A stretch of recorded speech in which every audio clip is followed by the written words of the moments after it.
Caleb Voss dropped the suitcase into the mud without looking at her. He did not fumble it. He did not trip. He let it go the way a man lets go of something he has already decided means nothing deliberately. Without apology, the leather side slapping wet earth while 30 ranch hands watched from the fence line, and not one of them moved to help. Evelyn Hartwell stood at the entrance of Raven Hollow Ranch, with dust from a 2-day journey still on her coat, and the specific kind of stillness that belongs to people who have learned that reacting quickly only gives cruelty an audience. 36 years old. She had buried a mother, survived a drought that killed half the livestock in her home county, and sewn her own traveling dress from fabric that cost more than she should have spent. She looked at the suitcase in the mud. She looked at the man who had dropped it. Caleb Voss crossed his arms and smiled with his teeth. "Wagon's out back," he said. "Roundup starts in 4 days. You cook for 60 men, or you find your own way back to wherever you came from." The men at the fence line waited. Evelyn picked up her suitcase. If you have ever been handed an impossible task by someone who was already celebrating your failure, you know the particular weight of that moment. You know what it costs to breathe through it. Stay with this story, because what Evelyn Hartwell did next is the kind of thing that doesn't happen in easy lives. It happens in real ones.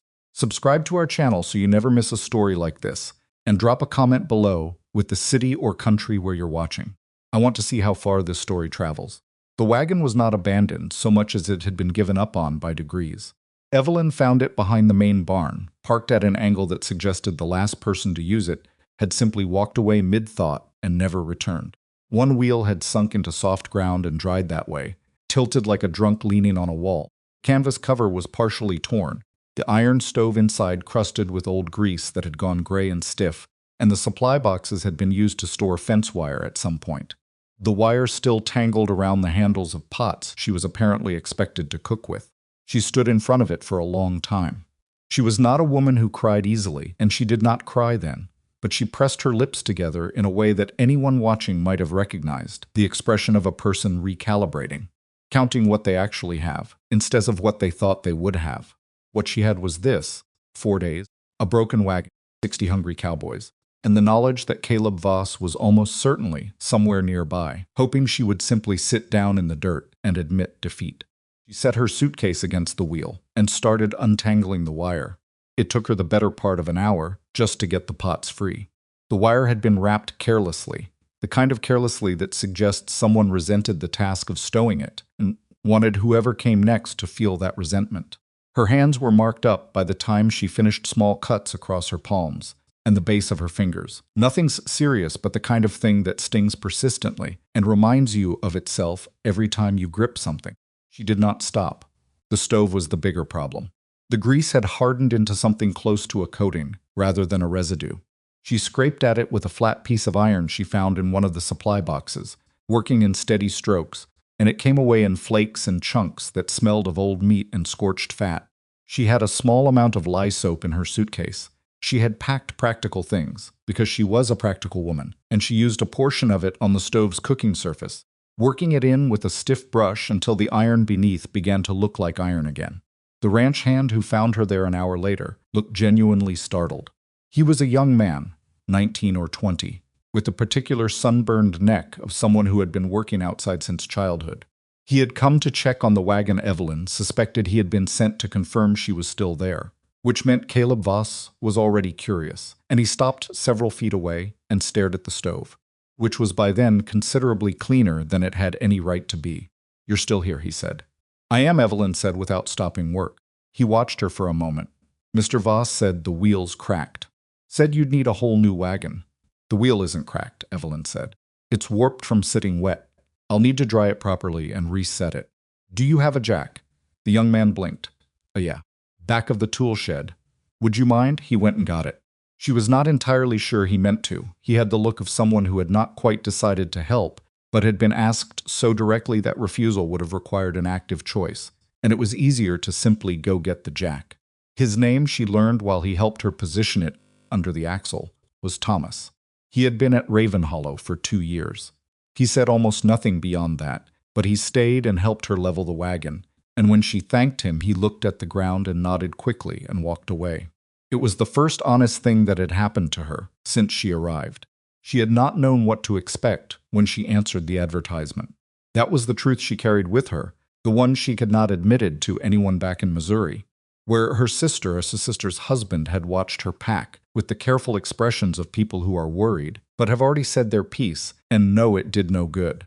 The advertisement had been specific: ranch owner, widower, 41 years of age, seeking a woman of practical temperament for a genuine partnership. No romantic illusions promised. The language had been plain and somewhat formal, and had struck her as honest precisely because it did not oversell. Most of the advertisements she had seen were written in the voice of men who wanted a woman to believe she was being offered something extraordinary. This one read like a man describing a situation clearly and letting her decide. She had decided. The letters that followed were the part that mattered. She had written first briefly, describing herself without flattery, her age, her skills, her history, the practical truth of who she was. The response had surprised her. It was thoughtful. It noticed things in her letter that she had not expected a stranger to notice. It asked about her work with the livestock she had mentioned, asked what she had learned from the drought year, asked what she considered a genuine partnership to mean. She had written back at length. They had written back and forth for 3 months, and in those letters she had felt something she had not felt in a long time, that she was being taken seriously, that the person on the other side of the page was actually reading what she wrote. She did not let herself call it love. She was 36 and had been careful with that word since the last time she had used it and found it unreturned. But she had let herself call it possibility. She had let herself pack her suitcase and buy a train ticket and make the long journey west with something in her chest that she recognized as hope. And she had not apologized to herself for that. When the wagon pulled up to Raven Hollow and Caleb Voss stepped off the porch, she had thought he was a ranch hand sent to meet her. He had the look of the foreman type of man who is important within a small hierarchy and knows it and walks accordingly. When he introduced himself and told her the owner was unavailable, she had not thought much of it. Men like that were common enough. When he dropped her suitcase in the mud, she understood. She thought about those letters all afternoon while she worked on the wagon. She thought about the careful handwriting, the questions that had seemed so genuine, the way the person writing had described the land around Raven Hollow. Not boastfully, not in the language of a man selling something, but in the quiet voice of someone who had looked at the same hills for years and still found them worth describing. She had folded those letters and kept them in the inside pocket of her suitcase, and they were still there, still folded, and she found herself not wanting to take them out, because she was beginning to suspect she had been foolish. Not naive. She was not the kind of woman who forgave herself that word, because naive suggested she should have known better. And she did not think she should have. She had read those letters carefully, and they had seemed real. But something here did not add up, and the piece that was missing was the man who had supposedly written them, who was apparently too unavailable to meet the woman who had traveled 1,500 miles to answer his advertisement. And that absence was beginning to say something to her that she did not like. She did not let herself finish that thought. Not yet. The canvas cover was easier to deal with than she expected.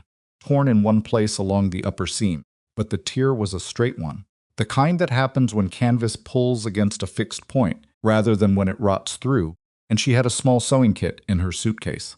Of course she did, and she repaired it that evening while the light held, sitting up on the wagon bench, with thread between her teeth and the needle moving in steady, even stitches. 2 of the ranch hands walked past while she was doing this. She heard them but did not look up. "She's still at it," one said. "Caleb's gonna love that," said the other, with a particular kind of amusement that made Evelyn's jaw tighten. She kept sewing. When the light failed, she lit a small lantern she had found in one of the supply boxes Semyon had left oil in it, not much but enough, and kept working by its glow. The stove was clean. The pots were as clean as she could get them without proper washing water, which she had found in a barrel at the side of the barn, a little stale but serviceable. The wagon itself was level again. The wheel dried and reset, though she would want to watch it over the first day of travel. She took inventory of the supplies as she worked by lamplight. The situation was not catastrophic, but it was not good.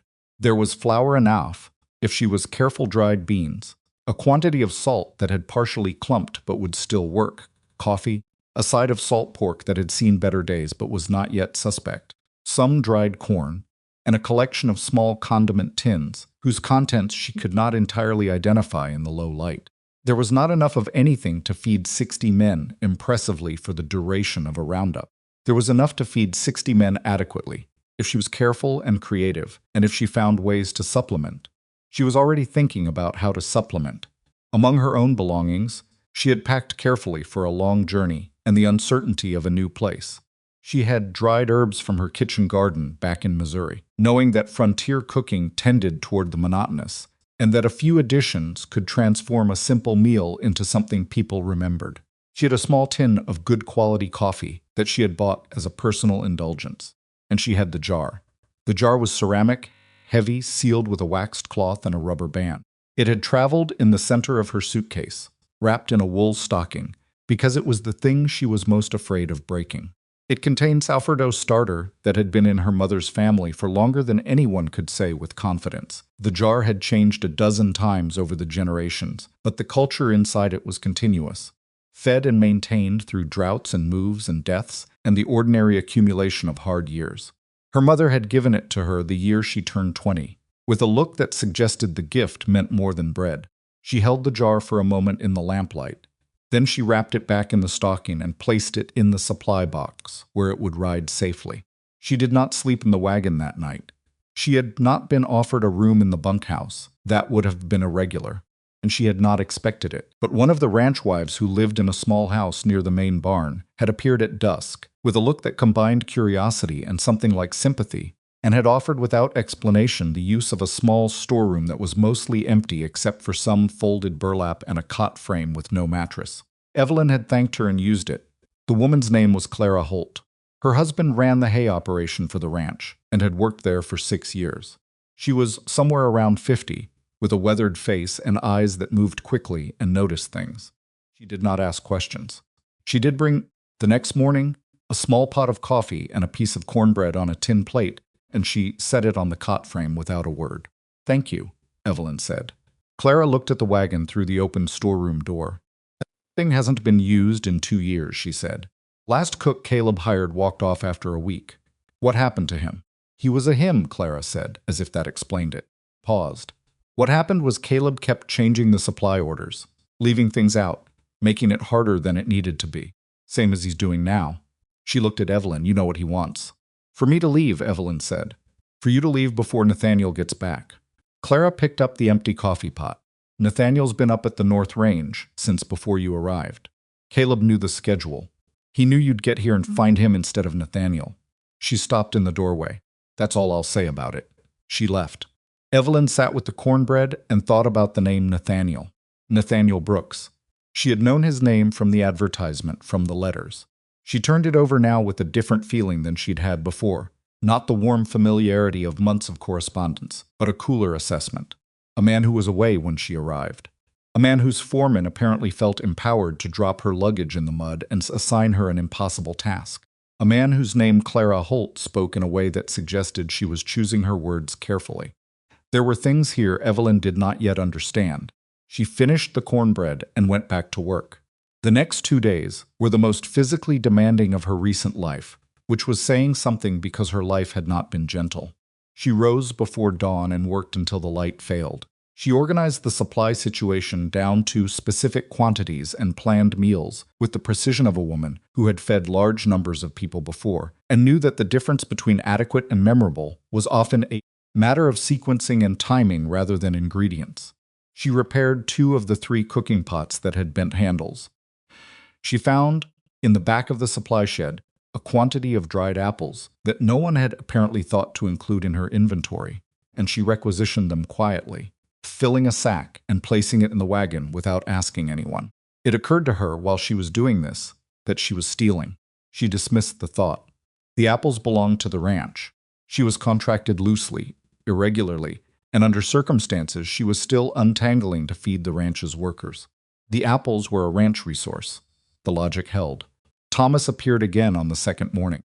He came ostensibly to check on the water barrel, which was technically his job, but he spent considerably longer than necessary on the task and ended up helping her carry the reorganized supply boxes back to the wagon and lift them into place. He was strong and efficient and continued to say very little, which she appreciated. People who talked while they worked often worked badly.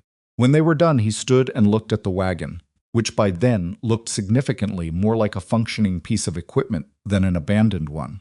You're really going to do this, he said. I'm going to try, Evelyn said. Caleb's going to be angry, I expect so. Thomas looked at the wagon a moment longer. For what it's worth, he said, and then didn't finish the sentence. He went back to his water barrel. She had learned to be grateful for incomplete kindnesses. On the evening before the roundup was to begin, Caleb Voss came to inspect the wagon.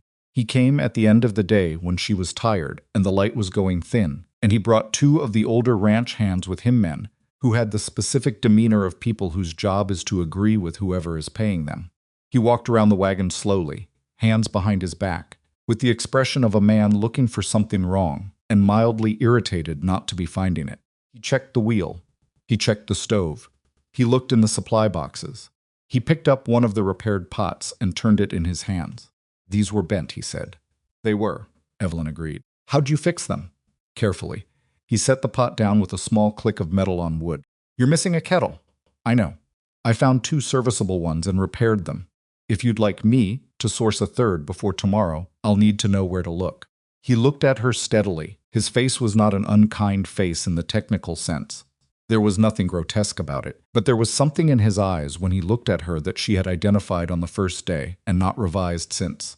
It was the particular contempt of a man who has decided someone is inferior and finds their competence a kind of insult. You think 60 men are going to eat your food? He said. I think 60 men are going to eat something, Evelyn said. I plan for it to be mine. One of the ranch hands behind him made a sound that might have been a laugh. Caleb did not turn to look. He looked at Evelyn instead for a long moment. Then he looked at the wagon, then back at her. You're going to be up before 4, he said. Men eat at 5:30, not 5:40, not 6. 5:30 or you're done. I understand. He walked away without another word.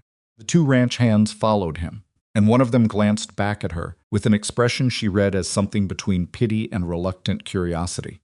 That night, alone in the storeroom with the cot frame and the folded burlap, Evelyn lay on her back and stared at the ceiling and thought about the letters. She had read them so many times she knew several passages well enough to reconstruct them from memory. The way certain phrases had been phrased, the specific texture of the attention behind them. She thought about the moment she had read the 3rd letter, the one where the writer had noticed that she'd mentioned feeding livestock in winter as a measure of her practical experience, and had written back, I noticed you described the work without complaint and without pride, which suggests you understand it as simply what needed to be done. That's a difficult balance. Most people err one way or the other. She had read that sentence 3 times. She had thought, this man pays attention. She thought about it now, and felt the complicated thing she had been avoiding feeling, since Clara Holt said Caleb knew the schedule. Because if Caleb had known she was arriving, if Caleb had been waiting at the entrance of Raven Hollow with a plan already assembled, then what else had Caleb arranged? What else had Caleb known? A foreman does not simply decide on his own to intercept a mail-order bride and give her the worst possible assignment and tell the hands to watch her fail. A foreman does that because something in the situation gives him the space to do it, because someone is absent who should not be, because something was arranged that should not have been. Pressed her hands flat against the burlap. She was not going to cry. She was going to get up at 3:30 in the morning and start her fire and have coffee on before 4. And bread started before 5, and the main meal underway by 5:15. And she was going to feed 60 men at 5:30, and she was going to do it so well that the story of it would reach Nathaniel Brooks on the North Range before he came down. And then she would find out what the letters meant. She turned onto her side and closed her eyes and was asleep within minutes, because she was exhausted and because she had learned long ago that sleep was not a luxury but a tool, and tools were meant to be used. At 3:20 the next morning, before her mental alarm could properly form itself, she was already sitting up. She was already thinking about the bread. The sourdough starter was active. She had fed it the previous evening with a measure of flour and water, watching the surface for the small bubbles that meant the culture was alive and working, and it had responded well despite the journey. She had been worried about that. Cultures could be disrupted by the stress of travel, by changes in temperature or humidity, by the simple shock of a new environment. This one had been more resilient than she feared, which she took as something other than luck and declined to examine more closely. She had worked out the morning sequence in her head before she slept. Fire first, water on before anything else. Starter mixed into the first batch of dough immediately because it needed the longest time. Salt pork cut and in the pan before the water boiled, beans already soaking from the night before and ready to go. Coffee would be the first thing ready, because coffee was always the first thing. Because men in the pre-dawn dark of a roundup camp were civil in proportion to how quickly you put a cup in their hands. She moved through the dark with the efficiency of someone who has organized a space well and knows exactly where everything is.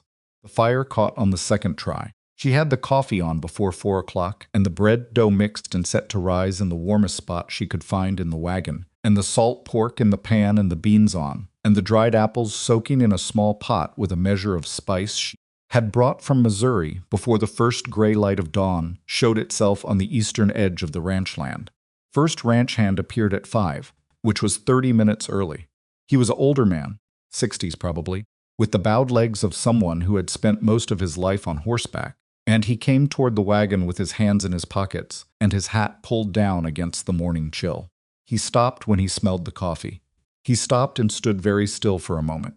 "That's real coffee," he said, with the expression of a man making a statement of some importance. "It is," Evelyn said. She poured him a cup without being asked. He wrapped both hands around it and closed his eyes briefly. When he opened them, he looked at her with something she had not yet seen on anyone's face at Raven Hollow Ranch. Straightforward respect. "Ma'am," he said, "my name's Orville Stokes. I've been on this ranch 12 years. Evelyn Hartwell," she said. He nodded as if filing this away.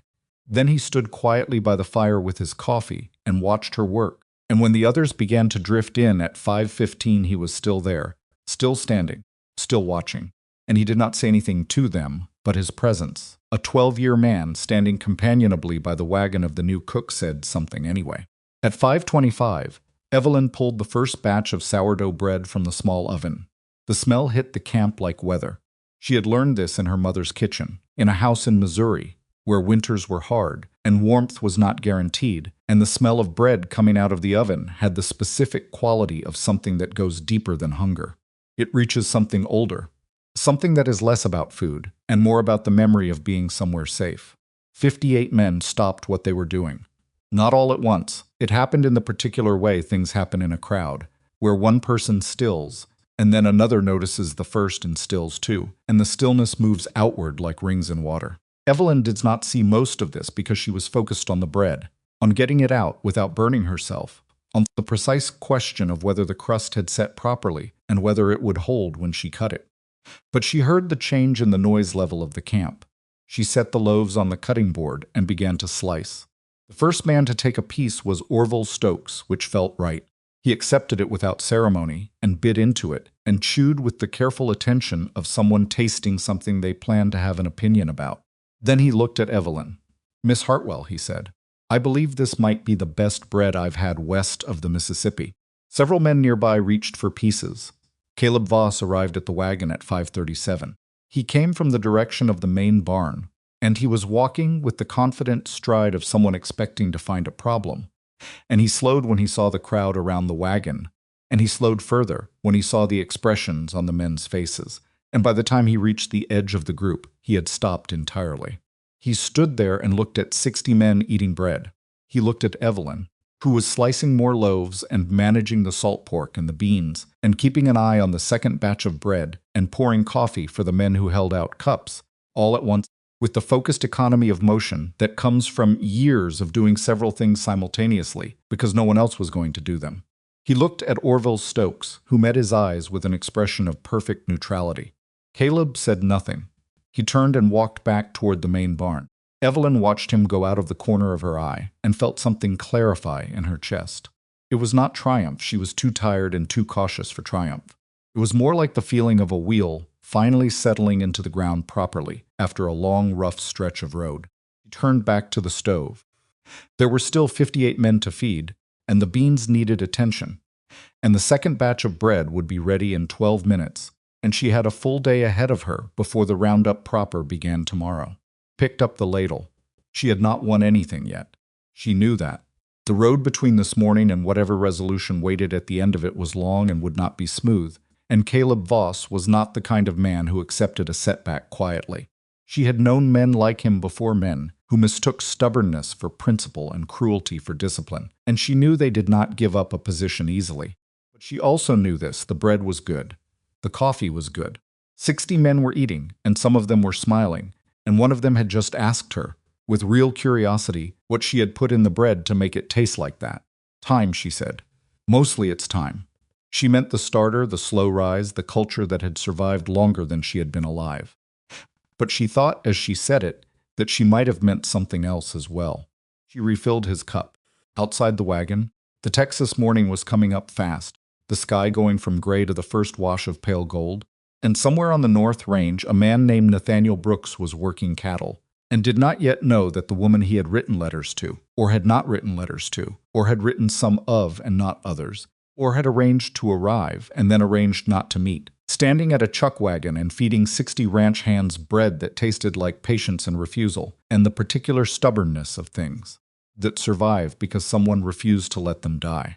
She would find out which it was, soon. But first, beans bread, 60, and the day beginning to arrive, whether she was ready for it or not. She was ready for it. She had been ready for a long time. The roundup began at first light on a Tuesday, and by the time the sun had fully cleared the eastern hills, Evelyn had already been awake for 3 hours. That was the rhythm she set for herself in those first days, and it was not a comfortable one. 3:30 in the morning meant darkness and cold, and the particular silence of a ranch before anyone else has stirred, a silence she had come to associate with the small negotiations she made with herself before the day began in earnest. Whether she had enough flour, whether the starter was active enough for a second large batch, whether her hands, which had been cut and calloused by the first 2 days of wagon repair and heavy pot work, would hold up through another 14-hour stretch without giving her serious trouble. They held. They were not happy about it, but they held. The roundup itself was organized chaos at a scale she had not fully anticipated. 60 men on the first day, but by the second, the number had swelled as neighboring ranchers sent their own hands to assist with the cattle drive and expected their workers to be fed, because that was how roundups worked on the Texas frontier. The host operation provided the meals, the neighbors provided the labor, and the understanding was mutual and long-standing, and not the kind of thing anyone put in writing. Caleb Voss had not mentioned this to her.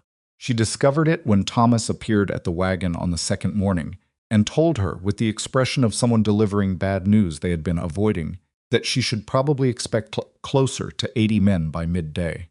80, she repeated. Maybe 85, Thomas said. The Aldridge crews coming down from the north pasture. She looked at her supplies. She did the arithmetic quickly, the kind of arithmetic she had been doing her whole life, the arithmetic of not enough stretched as far as possible. Then she looked at Thomas.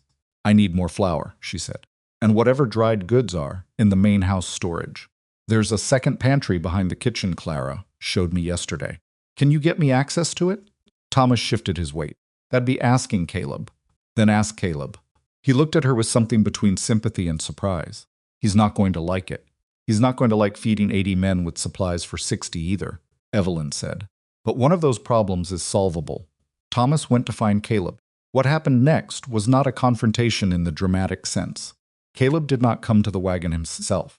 He sent word through one of the older ranch hands, a man named Pruitt who delivered messages with the flat effect of someone who had stopped caring about their contents, that the main house pantry was off limits and that she had been given adequate supplies for the contracted number of men, and anything beyond that was her problem to sort. Evelyn listened to this. Then she walked to the main house herself. She did not ask for Caleb. She found Clara Holt at the side entrance, where Clara was hanging washing with the methodical efficiency of a woman who has spent decades making domestic labor look effortless, and she explained the situation in plain terms. Clara listened without interrupting. When Evelyn finished, Clara dried her hands on her apron and said, "The second pantry key is on the hook by the side door. I keep it there because Nathaniel told me to keep it there, and Caleb doesn't touch Nathaniel's arrangements." She went back to her washing. Evelyn got the key. The second pantry was better stocked than she had hoped. Nathaniel Brooks, whatever else he might turn out to be, was apparently a man who believed in keeping his stores in order. There were 50 pounds of flour she had not known about, additional salt, several sealed tins of lard, dried herbs she recognized and some she did not, and 2 whole smoked hams hanging from the ceiling joists that she looked at for a long moment, with the expression of someone reassessing their situation substantially upward. She took what she needed and made 2 trips. No one stopped her. Pruitt watched her pass with the flour sack the second time and said nothing. This told her something useful about the power structure at Raven Hollow. Caleb's authority was real, but it had edges, and one of those edges was Nathaniel's name, and Clara Holt knew exactly where those edges were. By midday, the Aldridge crew had arrived, and by midday, Evelyn had a second batch of sourdough bread cooling on the wagon sideboard, beans with salt pork and the smoked ham bone for depth, and a quantity of dried apple preserves she had made the previous evening in the one free hour she had found before sleep. 83 men ate that noon. Most of them ate twice. The ones who had not been at Raven Hollow before the Aldridge hands. Men from 2 other neighboring operations she had not yet learned the names of looked at the bread the way the Raven Hollow men had looked at it on that first morning, like something they had not expected and did not quite know how to account for. An older man from the Aldridge crew, heavyset and with a beard that had been growing since well before any attempt at neatness, ate 3 pieces of bread and then came to stand near the wagon with his hat in his hands. "I don't mean to be forward," he said, "but I haven't tasted bread like that since my mother was alive, and she's been gone 20 years. Evelyn looked at him. He was genuinely embarrassed to have said it. She could tell his ears had gone pink, and he was turning the hat brim in circles. She said, "The starter is old. Old starter makes bread that tastes like it has a history." He nodded slowly. "Yeah," he said. "Yeah, that's exactly what it tastes like." He put his hat back on and walked away.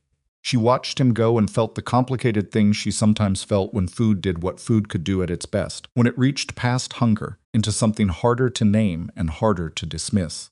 She did not let herself linger on it. There was washing up to do, and the evening meal to begin planning, and a wheel she wanted to check again before they moved camp the following morning. The camp moved on the 3rd day, following the cattle drive north and east along the river line. This was the part of the roundup Evelyn had been thinking about most carefully, because a stationary chuck wagon was a very different problem from a moving one. A moving wagon meant she had to plan meals that could be prepped partially in advance, that could finish cooking after the wagon stopped, that did not require equipment she might not have access to at the new site. It meant managing a fire in conditions she could not fully predict. It meant that everything she had organized and arranged in the last 4 days would need to be reorganized in the 45 minutes between arriving at the new camp and feeding 80-odd men who had been working cattle in the sun all morning. She managed it. Not gracefully. She burned the bottom of the bean pot on the first moving day because the new fire ran hotter than she expected, and she had to scrape quickly and add water and hope the char flavor did not sink too deep into the rest of it. It did. A little.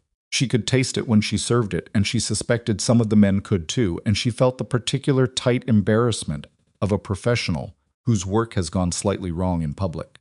The bread was right. The coffee was right. The salt pork was right. And the man named Orville Stokes, who had apparently designated himself an unofficial advocate of the chuck wagon without consulting anyone, said loudly to no one in particular while eating his noon meal that day that a little char on the bottom of the beans was just honest cooking, and anyone who disagreed had never done hard work. Several men agreed.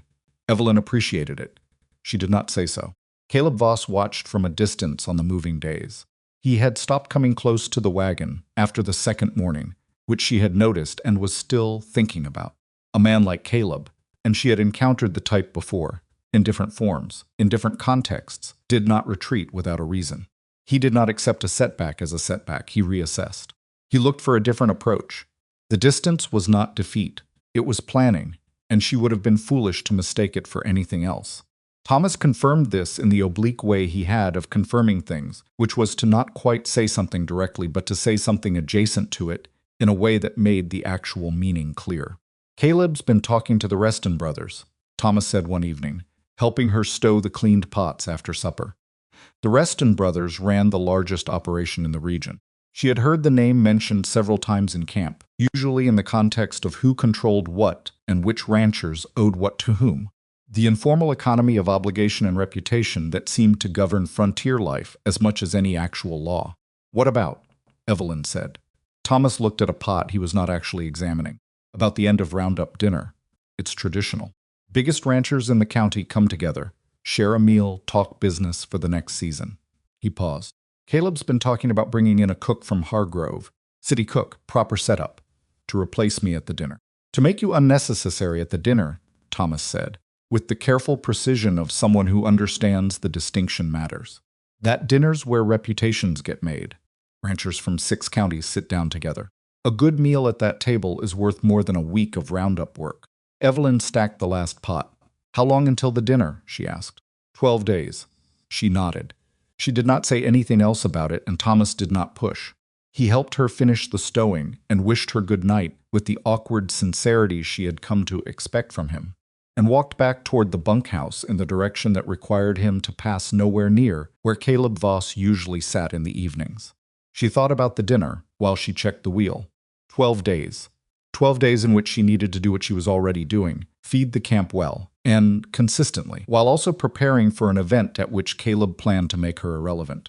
He would bring in someone with city credentials and city presentation and city prices, and the implication would be clear. The chuck wagon cook was for working men.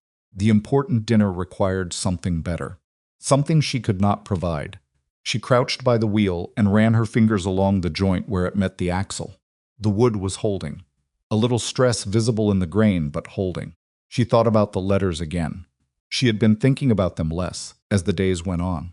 Or more precisely, she had been thinking about them differently. In the first days after arriving, the letters had felt like evidence of something done to her, a deception whose full shape she had not yet mapped. Now they felt more like a question she had not yet been allowed to ask, because the man she needed to ask it of was still absent. Clara Holt had not elaborated on what she'd said. Evelyn had not pressed her.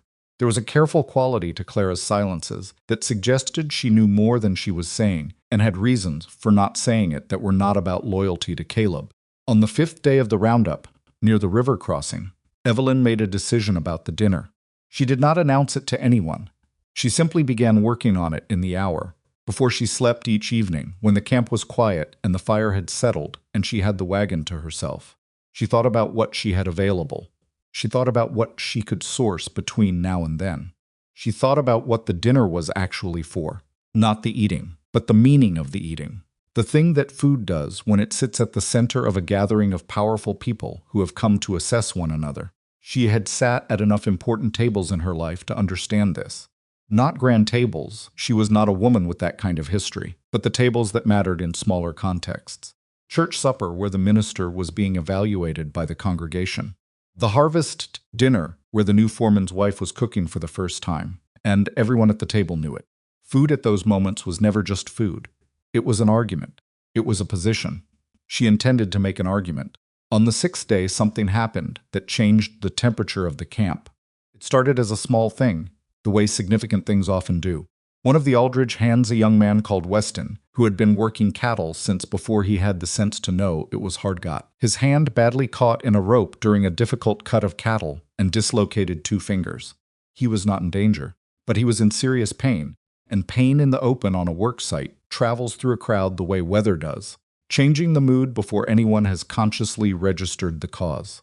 Camp surgeon, such as he was, a man named Garrett who had some training and a steady hand and the right kind of unsentimental competence for frontier medicine, set the fingers and wrapped them and told Weston to rest them, which Weston was not going to do because he was young and proud, and the alternative was watching other men work. He sat near the fire that evening, white-faced and quiet, with his hand wrapped and his jaw set. Evelyn brought him bread and a cup of coffee and a bowl of the bean soup she had made thicker than usual that day because the weather had turned cold. She set them on the ground beside him without a word. He looked at her. He was probably 20 years old. He had the face of someone who has been trying to seem tough longer than he has, had the physical substance to carry it off. "You don't have to do that," he said. "I know," she said, and went back to the wagon. She heard later Orville Stokes telling someone that story. She had not intended it as a story. She had intended it as a bowl of soup for a young man who was in pain and too proud to ask for anything. But on a work site, small gestures travel. And by the following morning, 3 of the Aldridge hands, who had been politely indifferent to her, had started taking their coffee at the wagon, rather than filling their cups and walking away. And one of them had fixed the loose bracket on the wagon's side shelf without being asked. She noticed these things and said nothing about them. The 7th day brought another problem, this one practical rather than interpersonal. The flour supply was running lower than she had calculated. She had increased the bread production to account for the larger crew without fully recalculating her reserves, and she was looking at a shortfall of approximately 30 pounds by the time the roundup ended. She could manage without bread for the working days. substituting cornbread, which was faster and used less flour. But for the dinner, she needed bread, and she needed the sourdough, and she needed it in quantity. She found Thomas doing fence work near the eastern edge of camp and asked him directly, was there a mill within a day's ride? He thought about it. Millhaven's got one, about 14 miles south. Could someone make that trip? Thomas looked at her. Who'd you have in mind? Anyone who's going that direction for any other reason, she said. I'm not asking someone to ride 28 miles for flour. I'm asking if an errand can be combined. Thomas was quiet for a moment. Then Pruitt goes to Millhaven sometimes for parts. He might be heading down before the end of the week. Could you ask him? Thomas said he would ask. He looked like he was not certain Pruitt would agree, and she understood that Pruitt was Caleb's man, in the way that several of the older hands were Caleb's men, loyal through habit and proximity and the small favors that accumulate over years. But she had also noticed that Pruitt ate at her wagon with the same frequency as everyone else, and that he had taken a second piece of the dried apple preserves without comment on the day she had made them, and that the silent currency of good cooking was not nothing even among men who owed their primary loyalty elsewhere. Pruitt sent word 2 days later that he was heading to Millhaven for an axle part and would bring flour if she had coin for it. Coin. She had saved carefully for years, and she had brought enough with her for emergencies, and this qualified as an emergency by any reasonable definition, and she sent 40 pounds worth of payment, with a list she had written in her neatest hand. He brought back 50 pounds. She did not ask about the extra 10 pounds. He did not explain it. She added it to the supply box and said nothing, and the following morning when she made sure Pruitt had a particularly good cup of coffee waiting for him at 5 o'clock, he accepted it with the specific dignity of a man who is pretending a transit is not occurring. On the 9th day of the roundup, Nathaniel Brooks came down from the North Range. She knew it before she saw him. Or rather, she knew something had changed in the camp without knowing what had changed. The energy shifted in a way she could feel more than observe, the particular alertness that moves through a group of people when someone important arrives. Men who had been relaxed straightened slightly. Conversations adjusted. Caleb Voss, who had been sitting near the main fire, stood up and walked toward the main trail with a purposefulness that had not been in him a moment before. Evelyn was working at the wagon, preparing the noon meal, and she did not stop working. She kept her hands on the bread she was slicing and her eyes on what she was doing, and told herself to be still. She heard his voice before she saw him. It carried. Not because he was loud, but because it had a particular quality of directness. The voice of a man who says what he means and has stopped worrying about whether the saying of it sounds exactly right. She heard him speaking to Caleb, the words not quite clear at the distance, and she heard Caleb's response. And there was something in the rhythm of that exchange that she listened to carefully without being able to explain why. She was slicing the 4th loaf when she heard footsteps approaching the wagon. She finished the slice. She set the knife down. She turned. Nathaniel Brooks was not what she had constructed in her imagination from 3 months of letters. This was not a surprise. She had known it would be so, because the person you build from correspondence and the person who actually exists are almost always different, and you cannot be disappointed by a gap you have anticipated. He was taller than she had expected, broader through the shoulders, with a face that had spent years in outdoor weather and showed it, not unpleasantly, but without softness. He had dark eyes that moved over the wagon's setup, with the quick assessment of a man who takes in information as a habit rather than an effort, and when those eyes moved to her, they did the same thing. A brief, thorough assessment that was not rude, but was not carefully concealed either. He was not what she had imagined. He looked at the wagon. He looked at her. He looked at the bread laid out on the side shelf, and at the organized supply arrangement she had built over the last 9 days, and at the fire which was perfectly banked and burning at exactly the right heat for what she needed it to do. And then he looked at her again. Miss Hartwell, he said. Mr. Brooks, she said, a pause. Not an uncomfortable one, exactly, but a pause with weight in it, the kind that happens when 2 people are both holding more than they are saying and are each waiting to understand how much the other intends to put on the table. I owe you an explanation, he said. You owe me several, she said without heat, turned back to the bread and began stacking the slices. The men eat in 40 minutes, and I need to finish the noon meal before we have that conversation, if it's all the same to you. Another pause. Then, surprisingly, what can I do to help? She turned back to look at him. He had the expression of a man who has offered, and means the offer, which was not what she had expected. "Can you stir a pot without burning it?" she asked. "I can try," he said. She handed him the long-handled spoon. He stirred the beans. He did not do it with any particular expertise. He was a cattleman, not a cook, and he held the spoon with the slight uncertainty of someone handling an unfamiliar tool, but he did it steadily and without stopping, which was what the beans actually required. She worked around him in the small space of the wagon service area, and neither of them spoke for several minutes, and the silence was strange because it was not strained. It was the silence of people who have been having a conversation in writing for 3 months, and are in the process of understanding that the actual person is both more and less than the letters suggested, and are not quite sure what to do with that. He spoke first. "I didn't know Caleb had planned this," he said. "I want you to know that." She did not answer immediately. She was plating the first portions. "Which part?" she said finally. He knew what she meant. She could tell by the way he hesitated. "Any of it," he said. "The manner of your arrival. The wagon." A pause. "The letters." She kept her hands moving. "Which letters were yours?" "The later ones," he said. "After the first month." She thought about the third letter. "I noticed you described the work without complaint and without pride." She thought about the 4 letters after that, each one more careful and more honest than the one before, each one with that same quality of someone paying attention. She thought about the person who had written the first letter, the advertisement, the early responses, the particular tone of those confident, in a way that had felt assured but now, in retrospect, felt performed. "Caleb wrote the first ones," she said. "It was not a question." "I didn't know that until recently," Nathaniel said. "He was managing the correspondence.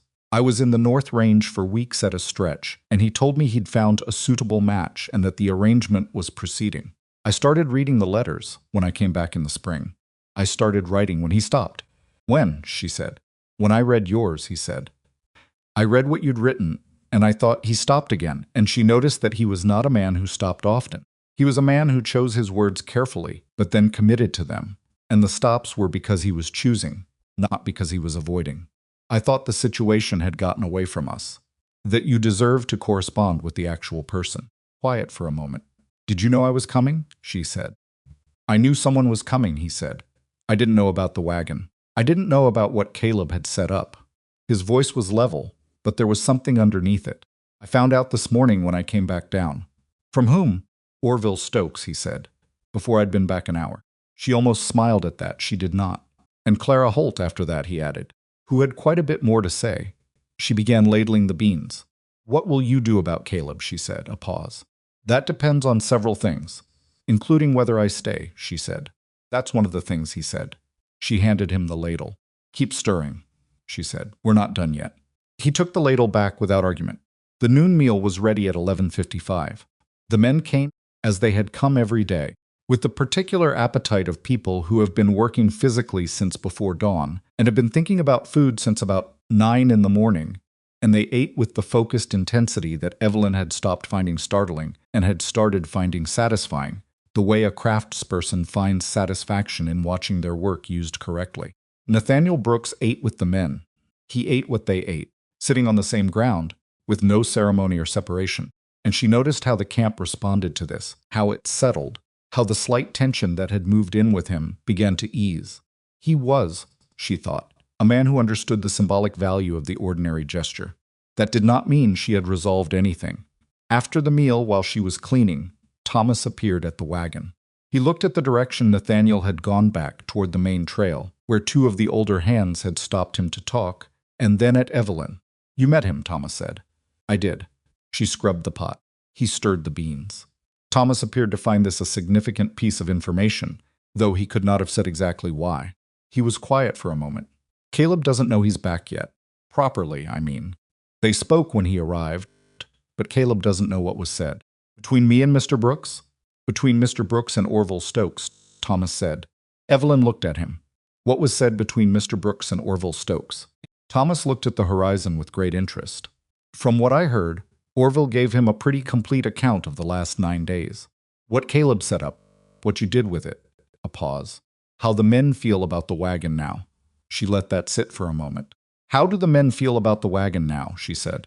Thomas looked at her. He had an honest face. She had thought so from the beginning. The kind of face that does not perform emotion well because it is not practiced at the performance. Like it's theirs, he said. Like you made it theirs. Turned back to the pot. She worked through the afternoon with that in her chest. The complicated, cautious thing that happens when you receive the exact kind of recognition you needed and are not yet sure you can trust it. Because recognition was not safety. Recognition on a roundup among men who would disperse to their own ranches in 3 days was not the same as having a position that held. Caleb Voss was still here. The dinner was still 3 days away. And whatever Nathaniel Brooks intended to do about any of it had not yet been made clear. She checked the flour supply again. She thought about the argument she was going to make at that dinner. She thought about the sourdough starter in the ceramic jar, which was doing well better than she had hoped, actually, thriving in the conditions of the trail kitchen in a way that felt disproportionate to the difficulty of everything else.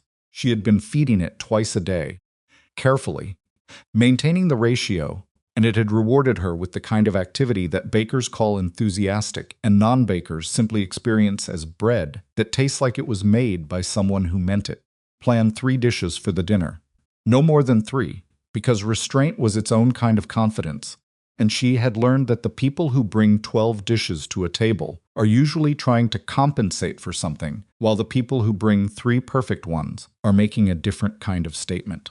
She planned the bread 2 large sourdough loaves, the kind that take an entire day to build properly through multiple rises and careful timing, kind where the crust shatters in a way that makes people pause what they are doing for a moment when they hear it. Planned the beans, but not the roundup version. A slow-cooked variation with the smoked ham and dried herbs and a small quantity of something she had found in the main house pantry that she was still thinking about how best to use. And she planned something she had not made in a long time. Her mother's apple cake. Not fancy nothing with icing or elaborate presentation. Just the cake itself, made with the dried apples she had reconstituted, and the spices she had brought from Missouri, and the eggs she had been accumulating by trading bread with the ranch wife who kept chickens 3 camps back, 1 egg at a time, each one wrapped in a piece of cloth in the corner of the supply box. 12 eggs. She had counted them that morning. It would be enough. She was in the middle of calculating the timing. How many hours for each component, working backward from the dinner hour, when she heard raised voices from the direction of the main campfire. She did not immediately stop what she was doing. Raised voices on a cattle drive were not unusual. Men working in close proximity under physical stress in uncertain weather generated friction constantly, and most of it resolved itself quickly and loudly and without lasting consequence. Kept working. Then she heard Caleb's voice specifically, and the particular timbre of it. Not the foreman's voice she had heard all week, the voice of practiced authority, but something sharper and less controlled, and she set down the cloth she was holding. Could not hear the words. She could hear the shape of the exchange. Nathaniel's voice, level, and with the quality of restraint in it. Caleb's climbing toward something. Then Orville Stokes's voice, brief and deep like a stone dropped into the argument from a height, then silent. Then Caleb, walking past the wagon without looking at it, walking past her without looking at her, walking in the direction of the horse pen with the specific forward momentum of a man who has just lost a conversation and has not yet found a way to accept that. He did not speak to her. She watched him go. Nathaniel appeared a few minutes later. He stopped at the wagon, but did not come behind it. He stood on the visitor's side, which she had begun to think of as a formal distinction. The place people stood when they wanted something or had something to say. The dinner, he said. Yes, she said. Caleb mentioned he'd arranged for a cook from Hargrove. I'd heard that. Nathaniel looked at the wagon, at the fire, at the organized surface she had maintained through 9 days of moving camp and variable weather and supply problems and 80-odd men eating twice a day. He looked at all of it with the same quick assessment he had applied when he first arrived. Canceled that arrangement, he said. She kept her hand steady on the pot she was drying. Why? Because this is your kitchen, he said. And because the men who are going to be at that dinner have been eating here for 9 days, and they know the difference. She looked at him. He was not comfortable, exactly. She did not think he was a man who was often comfortable, in the sense of at ease without awareness. But he was sincere. She was beginning to be able to read the difference between his sincerity and his guardedness, which were both present, and which he seemed to manage simultaneously, without quite reconciling. The dinner matters, she said. It was not a question. More than most, he said. The Reston brothers will be there. Aldridge. 4 other operations. It's where agreements get made. A pause. It's where people decide who they trust for the next year. She nodded. She thought about the 3 dishes. She thought about 12 eggs in a cloth in a supply box. 3 days, she said. 3 days, he confirmed. She turned back to her work. Behind her, she heard him start to walk away. Then he stopped. "Miss Hartwell," he said. She did not turn. "Yes. For what it's worth," he said, "I read your letters. All of them." She kept her hands moving. "I know," she said. She heard him walk away. She stood for a moment at the wagon's work surface, with her hands flat on the wood, and the evening beginning to come down around the camp, particular long gold light of a Texas late afternoon, that she had been too busy to notice properly until now. She looked at it for a moment, the way it came low and warm across the flat land, the way the cattle in the middle distance were moving slow as the day cooled, the way the smoke from her fire rose perfectly straight because the wind had gone still. She had been here 9 days. She had fixed a broken wagon and fed 80 men and navigated a situation whose full dimensions she was still mapping. She had 12 eggs and 50 pounds of flour and 3 days in a sourdough starter that had survived a 1,500-mile journey in a wool stocking. She was not sure yet what she was building, but she was going to find out. She picked up the ladle and went back to work. The 3 days before the dinner were the most focused work of Evelyn's life, and she had lived a life that had not been generous with idle time. She woke each morning at 3:15, which was 15 minutes earlier than before, because she had added a component to her morning routine that required it. The bread for the dinner needed to be started before anything else, needed its first feeding before the camp meal began, needed to be tended in the particular attentive way that sourdough requires when you are asking it to perform at its best rather than simply asking it to be adequate. She had made bread her whole adult life. She knew the difference between bread made under pressure and bread made with full attention, and she intended this to be the latter, even if it meant sacrificing 15 minutes of sleep she could not well afford to lose. Camp had settled into a different rhythm now that Nathaniel was back. Not dramatically different, the cattle work continued. The men rose and ate and worked and came back dirty and hungry and ate again. But the texture of the camp had changed in the way that textures change when the person who is actually in charge is present rather than absent. Decisions that had been made in his absence got quietly revisited. The supply situation, which Caleb had been managing in ways she now understood were calculated to make her position impossible, was suddenly less complicated. Things she needed appeared without her having to justify the need. Caleb Voss was still there. She watched him from the corner of her eye, in the way she had learned to watch difficult situations. Not directly, not with any visible attention, but with a peripheral awareness that registered without appearing to. He had not spoken to her since Nathaniel's return. He had not come to the wagon. He ate, she noticed, at a slight remove from the main group, not isolated enough to be conspicuous, but not as embedded in the communal meal as he had been before. He was a man recalculating. She understood what that meant. She had seen it before in other contexts, with other people who discovered that a situation they believed they controlled had shifted under them. Some people accepted the shift. Others pushed back harder. In her experience, which was not the experience of a woman who had led a sheltered life, it was rarely possible to know which kind you were dealing with until the pushing happened. She spent the second afternoon before the dinner talking to Orville Stokes. It was not entirely accidental. She had been wanting to talk to him, not about anything specific, but because she had identified him early as a man who knew the history of Raven Hollow Ranch, the way old wood knows the history of the tree it came from, quietly, in the grain. She brought him coffee and asked about the dinner, and he told her more than she had expected. The dinner had started, he said, about 7 years back, when Nathaniel's father was still alive. It had begun as a practical thing, a way to settle disputes about water rights and grazing boundaries before those disputes became something lawyers or worse got involved with. Over the years it had grown into something more than that, or maybe it had always been more than that, and the practical purpose was just the excuse. It was the one night a year when the ranchers of 6 counties sat at the same table and saw each other as people rather than competitors. Decisions made there lasted because they were made face to face, with witnesses, with the particular weight of a shared meal behind them.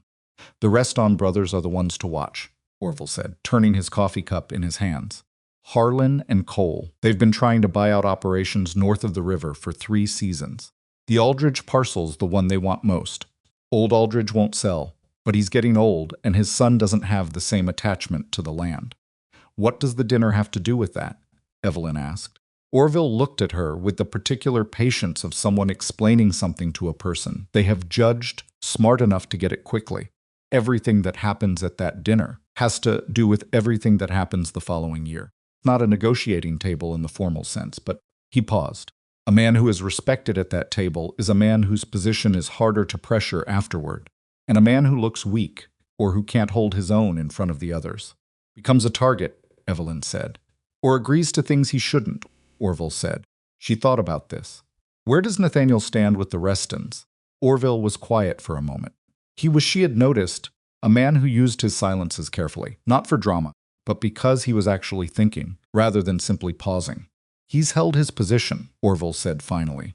Raven Hollow's the best-run operation in the county, and has been for 6 years, since Nathaniel took it over from his father. The Restons don't like that, but they respect it. A pause. Caleb's been doing what he's been doing with you, with the dinner. It makes Nathaniel look like a man whose house isn't in order. That's not an accident. She looked at him. Caleb wants Nathaniel to look weak. Caleb's been talking to Harlan Reston for about 4 months, Orville said. That's all I'll say about it. She sat with that for a moment. The shape of what she was in the middle of was becoming clearer, and it was considerably larger than she had initially understood. She had arrived thinking she was walking into a lonely rancher's advertisement, and had found herself instead at the edge of a power struggle over land and money and the fragile social architecture that kept 6 counties from going to war with each other over water. She finished her coffee. Why are you telling me this? She asked. Orville looked at her directly. Because you're smart enough to use it correctly, he said. And because someone should have told you before now. She thanked him and went back to the wagon. She did not sleep well that night, which was unusual, for her exhaustion had been a reliable sedative throughout the roundup, but her mind would not quiet.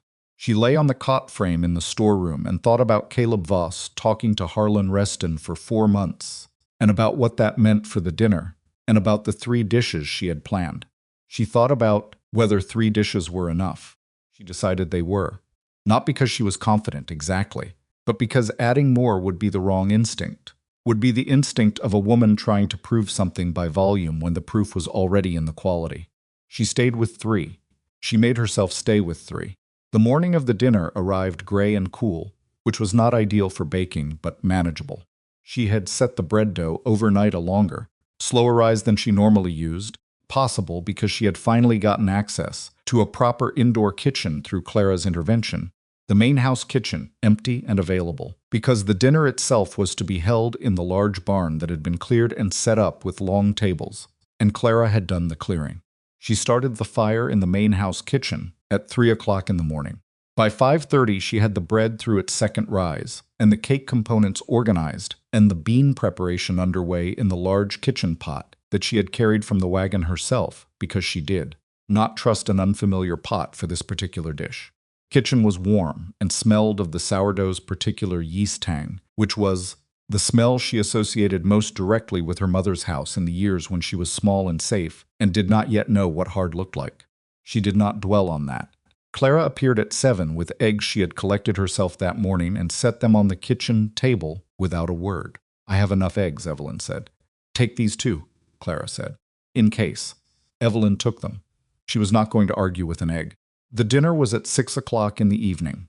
12 men were expected: Nathaniel, the Reston brothers and their foreman, Aldridge and his son, 2 other ranchers from the eastern side of the county, whose names she had gathered from camp conversation, and Orville Stokes, who had apparently been given a permanent seat at this some years back by Nathaniel's father, a detail she found significant and did not examine too closely for what it suggested about the kind of man the elder Brooks had been.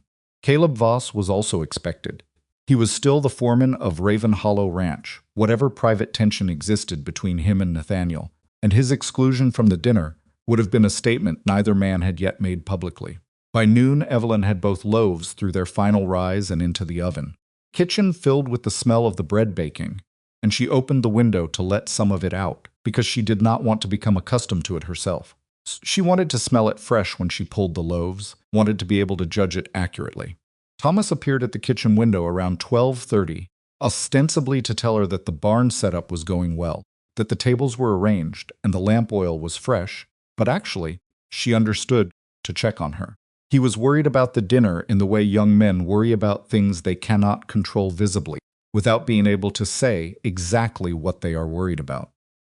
"It's going to be fine," she said, without turning from the stove. "How do you know?" Thomas asked. "I don't," she said, "but the bread's going to be right, and that's one thing." He went away slightly more settled. She appreciated his anxiety. It meant he understood what the evening was for. Nathaniel came to the kitchen at 2 o'clock. She had not expected him. He knocked at the kitchen door, which struck her as significant, since it was his house, and she told him to come in, and he stood in the doorway of his own kitchen, with the expression of someone trying to find a way into a conversation they have been preparing for a while. "Smells good," he said. "It should," she said. She was working on the cake, mixing the apples into the batter, which was at the stage where it looked wrong before it looked right, heavy and dense with the fruit before the baking pulled it together. "It's going to smell better in an hour." He came further into the kitchen and stood to the side, where he was not in her way. She had noticed this about him. He moved with awareness of other people's space, which was not a quality she had learned to expect from men of his position, but which she appreciated nonetheless. "I spoke with Harlan Reston this morning," he said, mixing, "and he told me Caleb had been in contact with him. About Raven Hollow." A pause, about the operation's direction. She said nothing, waiting. "Caleb told him the ranch was in trouble," Nathaniel said. "Overstretched. That this year's roundup had exposed management failures." His voice was level, but she could hear what was underneath it. Not anger exactly, but the controlled version of something that would be anger if he let it develop. He suggested to Harlan that a buyout partial, at favorable terms, might be in everyone's interest. Evelyn stopped mixing. She turned and looked at him. He was standing by the window with his arms at his sides, and his expression doing the careful, contained thing that she was beginning to recognize as his version of genuine emotion. Not unexpressive, but controlled the way a river is controlled by its banks. "He's been selling Raven Hollow from under you," she said. "He's been building the case for it," Nathaniel said. "For months." He paused. "Your arrival was part of it. If he could establish that the ranch couldn't manage a basic operation like the chuck wagon, if you failed publicly, in front of the hands, and then in front of the dinner guests, it would support the picture he's been painting for the Restons." She thought about the mud, the suitcase, 60 men, supplies for 40, a ruined wagon. Thought about Caleb's face that first morning. Not cruel, exactly. Purposeful. A man executing a plan. "He wasn't trying to humiliate me specifically," she said slowly. "You were a tool," Nathaniel said. "I'm sorry." He stopped. "I don't mean it the way it sounds. I mean, he didn't care what happened to you. He only cared what the failure looked like." She turned back to the batter and began mixing again. Her hands were steady. She was aware of them specifically because she was making an effort to keep them that way. Because the thing she was feeling right now, particular quality of anger that comes from understanding that you were not even the intended target of something that landed on you with full force, was the kind of feeling that wanted to express itself physically and could not. "What are you going to do about it?" she said. "Tonight is part of it," he said. "If the dinner goes well, if the men who are sitting at that table see Raven Hollow as it actually is, rather than as Caleb has been describing it, it makes what he's told Harlan Reston harder to sustain. And the rest of it, a pause. That's a longer conversation." "We seem to keep not having the longer conversation," she said. She heard him exhale. Not a sigh, not quite, but something close. The sound of a man acknowledging a point he cannot argue with. "After tonight," he said. "Whatever happens tonight, after it I'd like to sit down and talk properly. About everything." She did not answer immediately. She watched the batter come together, the heavy mass of apple and flour and egg beginning to find its consistency. "All right," she said. He left. She heard the kitchen door close behind him. She stood at the table and breathed for a moment. Then she picked up the pan and began to pour. Cake went into the oven at 240. The bread came out at 315.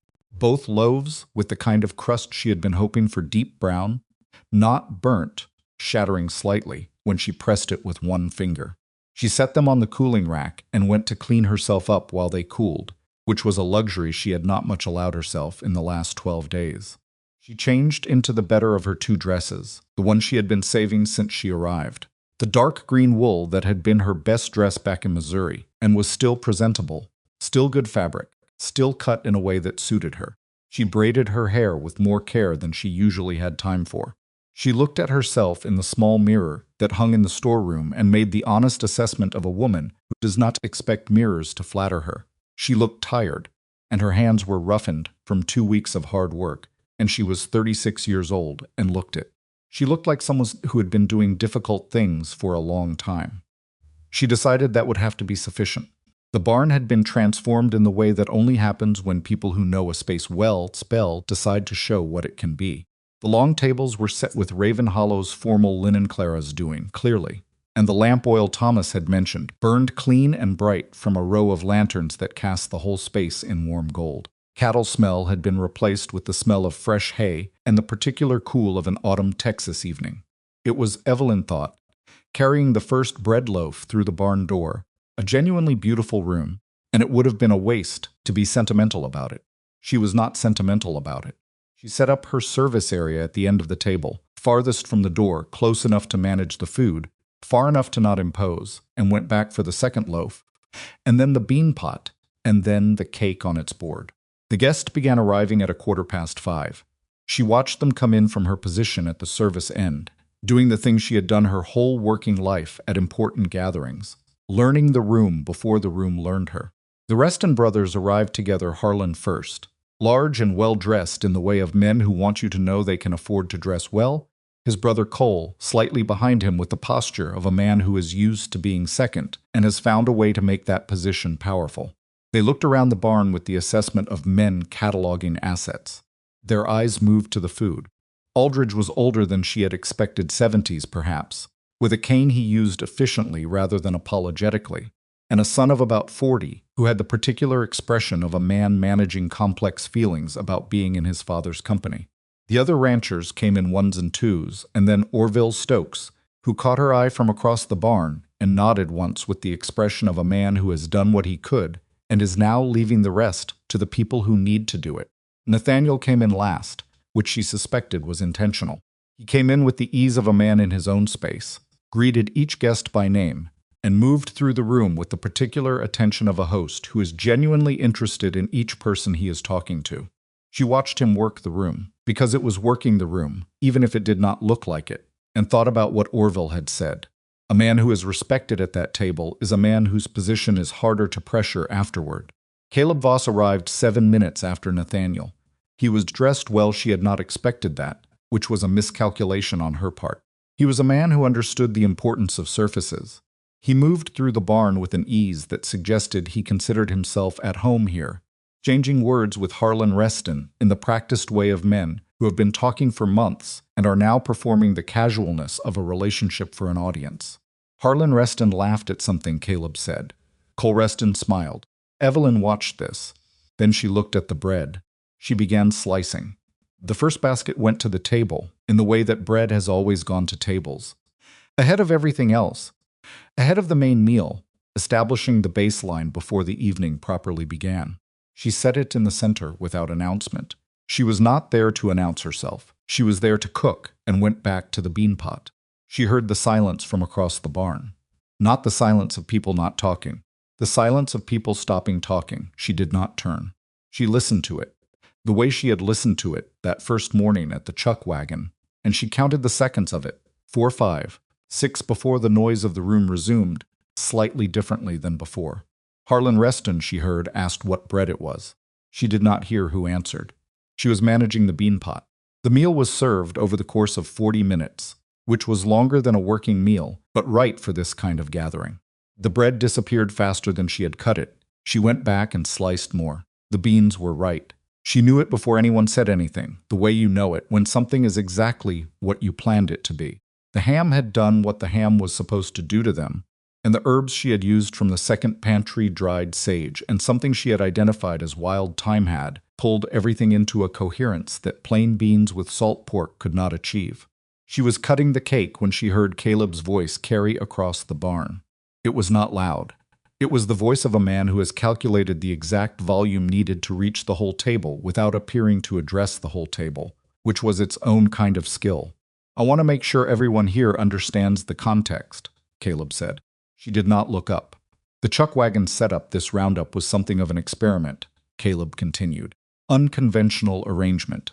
I think we can all agree it produced some passable results for the working meals, but the question of whether it's the right model going forward, whether Raven Hollow's operations are being managed the way a ranch of this size and standing needs to be managed, that's worth a real conversation.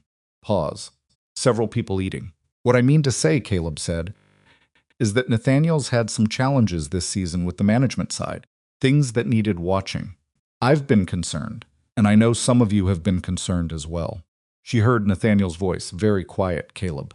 I'm just raising what's been discussed, Caleb said, between some of the people at this table, about whether Raven Hollow is positioned well for minus. The bread, said a voice she did not immediately recognize. Pause. What's in this bread? The voice said. She looked up. It was Colriston, the second brother, the one she had dismissed as secondary. He was holding a piece of the sourdough and looking at it with the expression of someone trying to identify a feeling they have not had in a while. Sourdough starter, Evelyn said from the service end. Several heads turned. She had not spoken yet, had not been visible in any real way since the meal began, had simply been managing the food and keeping herself at the periphery, which was where cooks belonged at this kind of dinner. Been in the same family for 3 generations. Old culture makes a different bread. Colreston looked at her, then back at the bread. He ate the piece he was holding without speaking. My grandmother made bread like this, he said to no one in particular. I haven't tasted anything like it since I was about 8 years old. Harlan Reston looked at his brother. Something moved between them, in the way things move between men who have known each other their whole lives. Caleb tried again. The management concerns I've raised with some of you, he started. I've looked into those concerns, Nathaniel said. Table went quiet. Not the bread quiet of a moment ago. This was a different quiet. Attentive. I've spent the last 3 days reviewing the accounts and the operational records, Nathaniel said. His voice was the same level voice she had heard him use throughout, but there was something in it now that had not been there before. Not heat, but a kind of finality. The voice of a man who has been patient as a deliberate strategy and has decided the strategy's time is over. What I found is that the concerns Caleb has raised with me, and apparently with several of you, are based on figures that don't match the actual records. Supply costs that were reported up and materials that were taken elsewhere. Spent 2 days verifying this silence.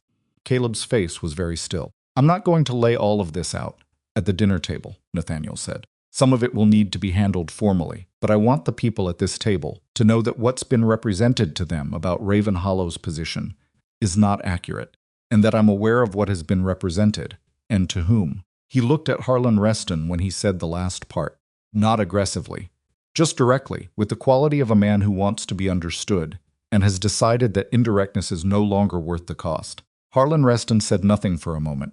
Then, I appreciate you saying so plainly, Nathaniel. I thought it was time, Nathaniel said. Caleb pushed back his chair. He stood up, not dramatically, not with the theatrical quality of a man making a scene, but with the controlled deliberateness of someone who is leaving, because they have calculated that staying is no longer advantageous. He looked around the table at each face. He looked at Nathaniel last. I'll be at the bunkhouse tonight, he said. We can have whatever formal conversation you want tomorrow. He walked out of the barn. The door closed. No one spoke for a moment. Then Aldridge's son reached for another piece of bread, and Colreston made a remark to the man beside him, and the table resumed, not as if nothing had happened, but with the particular forward motion of people who have witnessed something and understood it, and are now choosing to continue. Evelyn cut the cake. She brought it to the table on the board, the whole cake, because she had decided against plating individual pieces. She wanted them to see it whole first. The unpretentious, beautiful thing it was, golden brown on top and smelling of apple and spice and the particular warmth of something made from scratch by someone who knew what they were doing. Harlan Reston looked at it. What kind of cake is that? He said. Apple, she said. Old family recipe. He looked at her for a moment. He was a large man and an assessing one, and she held his assessment without stepping back from it. Sit down, he said. Have some cake with us. She looked at the table. The 11 men looking at her with varying degrees of the same invitation. At Orville Stokes, who was looking at his plate with a small smile that had not been there before. At Nathaniel, who was looking at her with an expression she did not yet have the vocabulary for, but which had the quality of something that had been decided rather than something that was still in question. She sat down. Clara appeared from somewhere and placed a plate and fork in front of her. Evelyn had not seen her in the barn before that moment and was not entirely surprised to find she had been there all along. Cut the first piece of cake and passed it to Harlan Reston, who ate it with the expression of a man who has just lost a particular kind of argument, without quite knowing when the argument began. "This is exceptional," he said. "Thank you," she said. The table ate. The lanterns burned. Outside, she could hear the cattle sounds that never entirely stopped on a working ranch, the distant movement of animals that did not know or care what was happening in the lit barn. She ate her own piece of cake and thought about Caleb Voss walking toward the bunkhouse in the dark. She was not glad. That surprised her a little. She had expected to feel something cleaner at this moment, some version of satisfaction. What she felt instead was more complicated, a kind of relief that was not separable from exhaustion, and something under that which she could not name yet, but which felt like the beginning of a question she did not know how to ask. The dinner ended around 9 o'clock.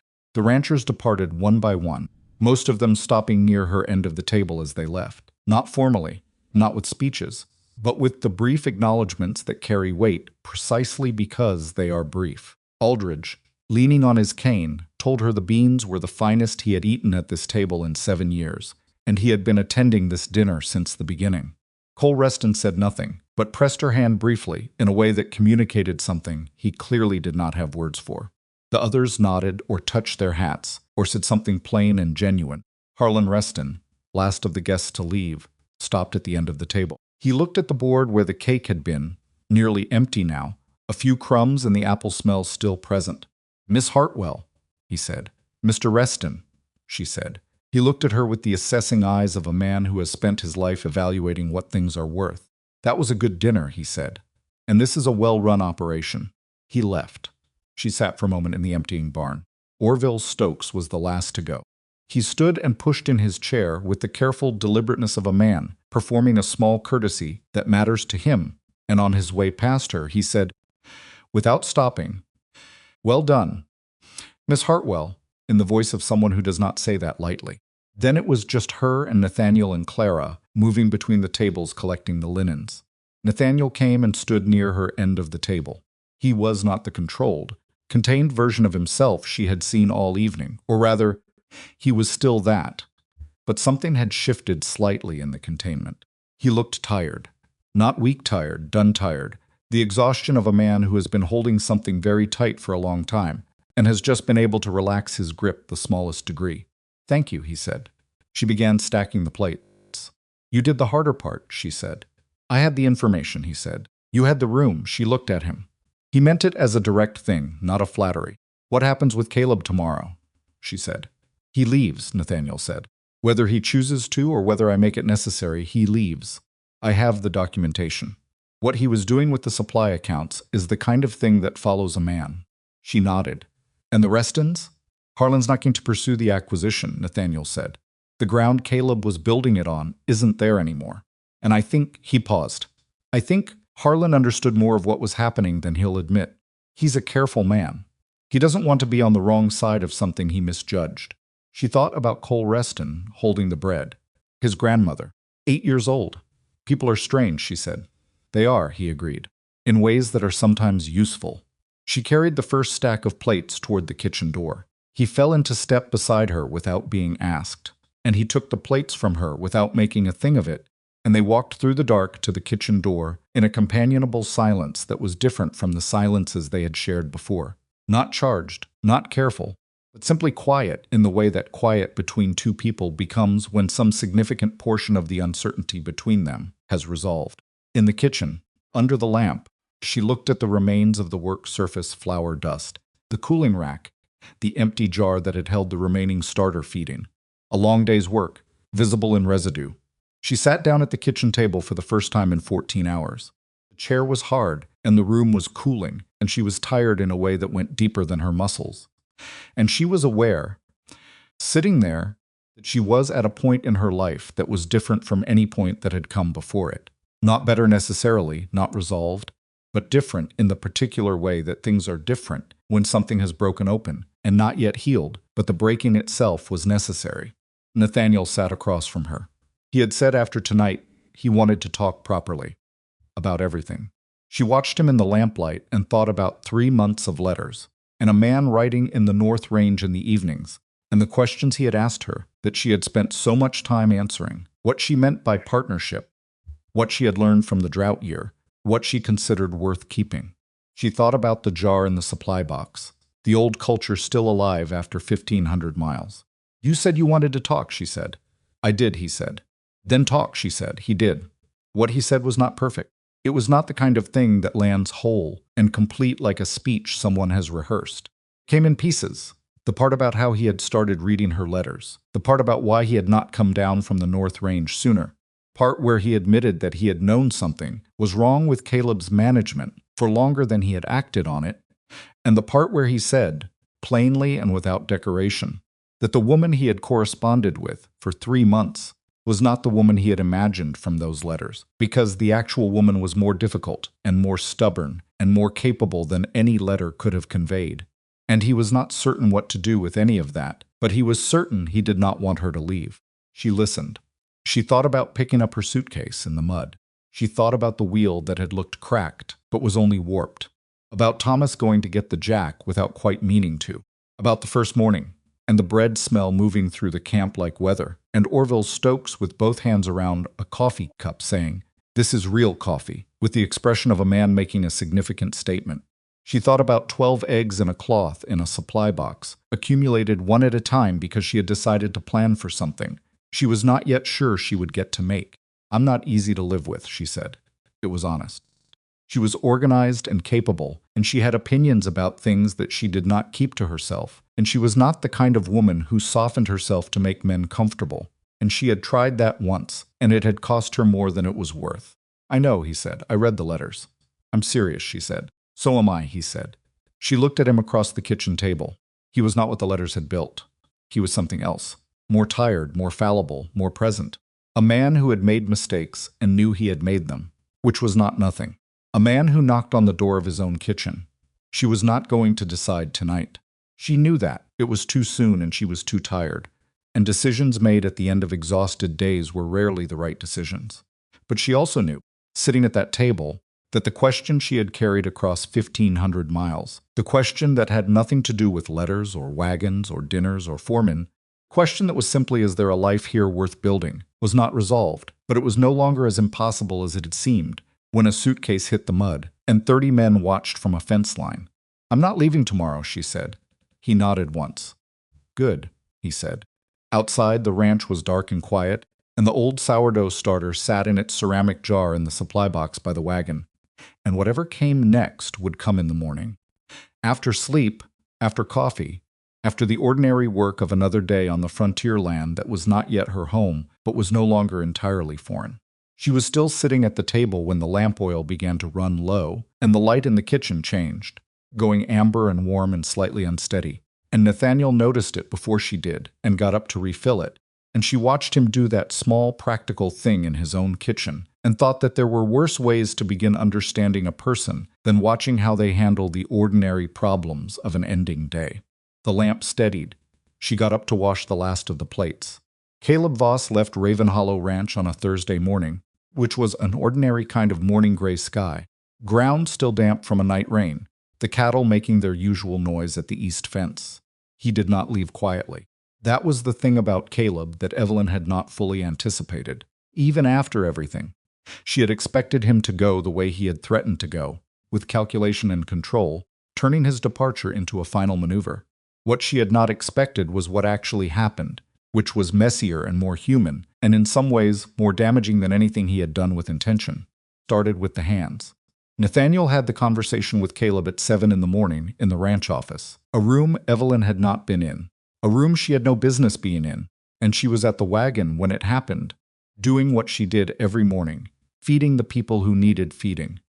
But she heard afterward from Thomas what was said, in the careful adjacent way Thomas had of conveying information, that Nathaniel had laid out the supply account discrepancies, had named the figures, had told Caleb he had a choice between resigning and the kind of formal accounting that would follow him off the ranch and into whatever he tried next, that Caleb had said very little through most of it, that at the end he had stood up and said, loudly enough to be heard through the office door, that Nathaniel was going to regret trusting a woman he'd known for 2 weeks over a man who'd run this ranch for 6 years.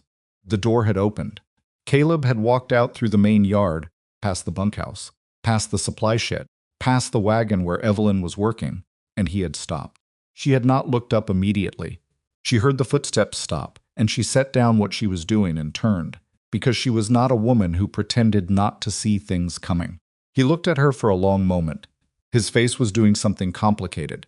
Not grief, not quite rage, but the specific expression of a man watching something he built come apart and needing someone to hold responsible for the coming apart.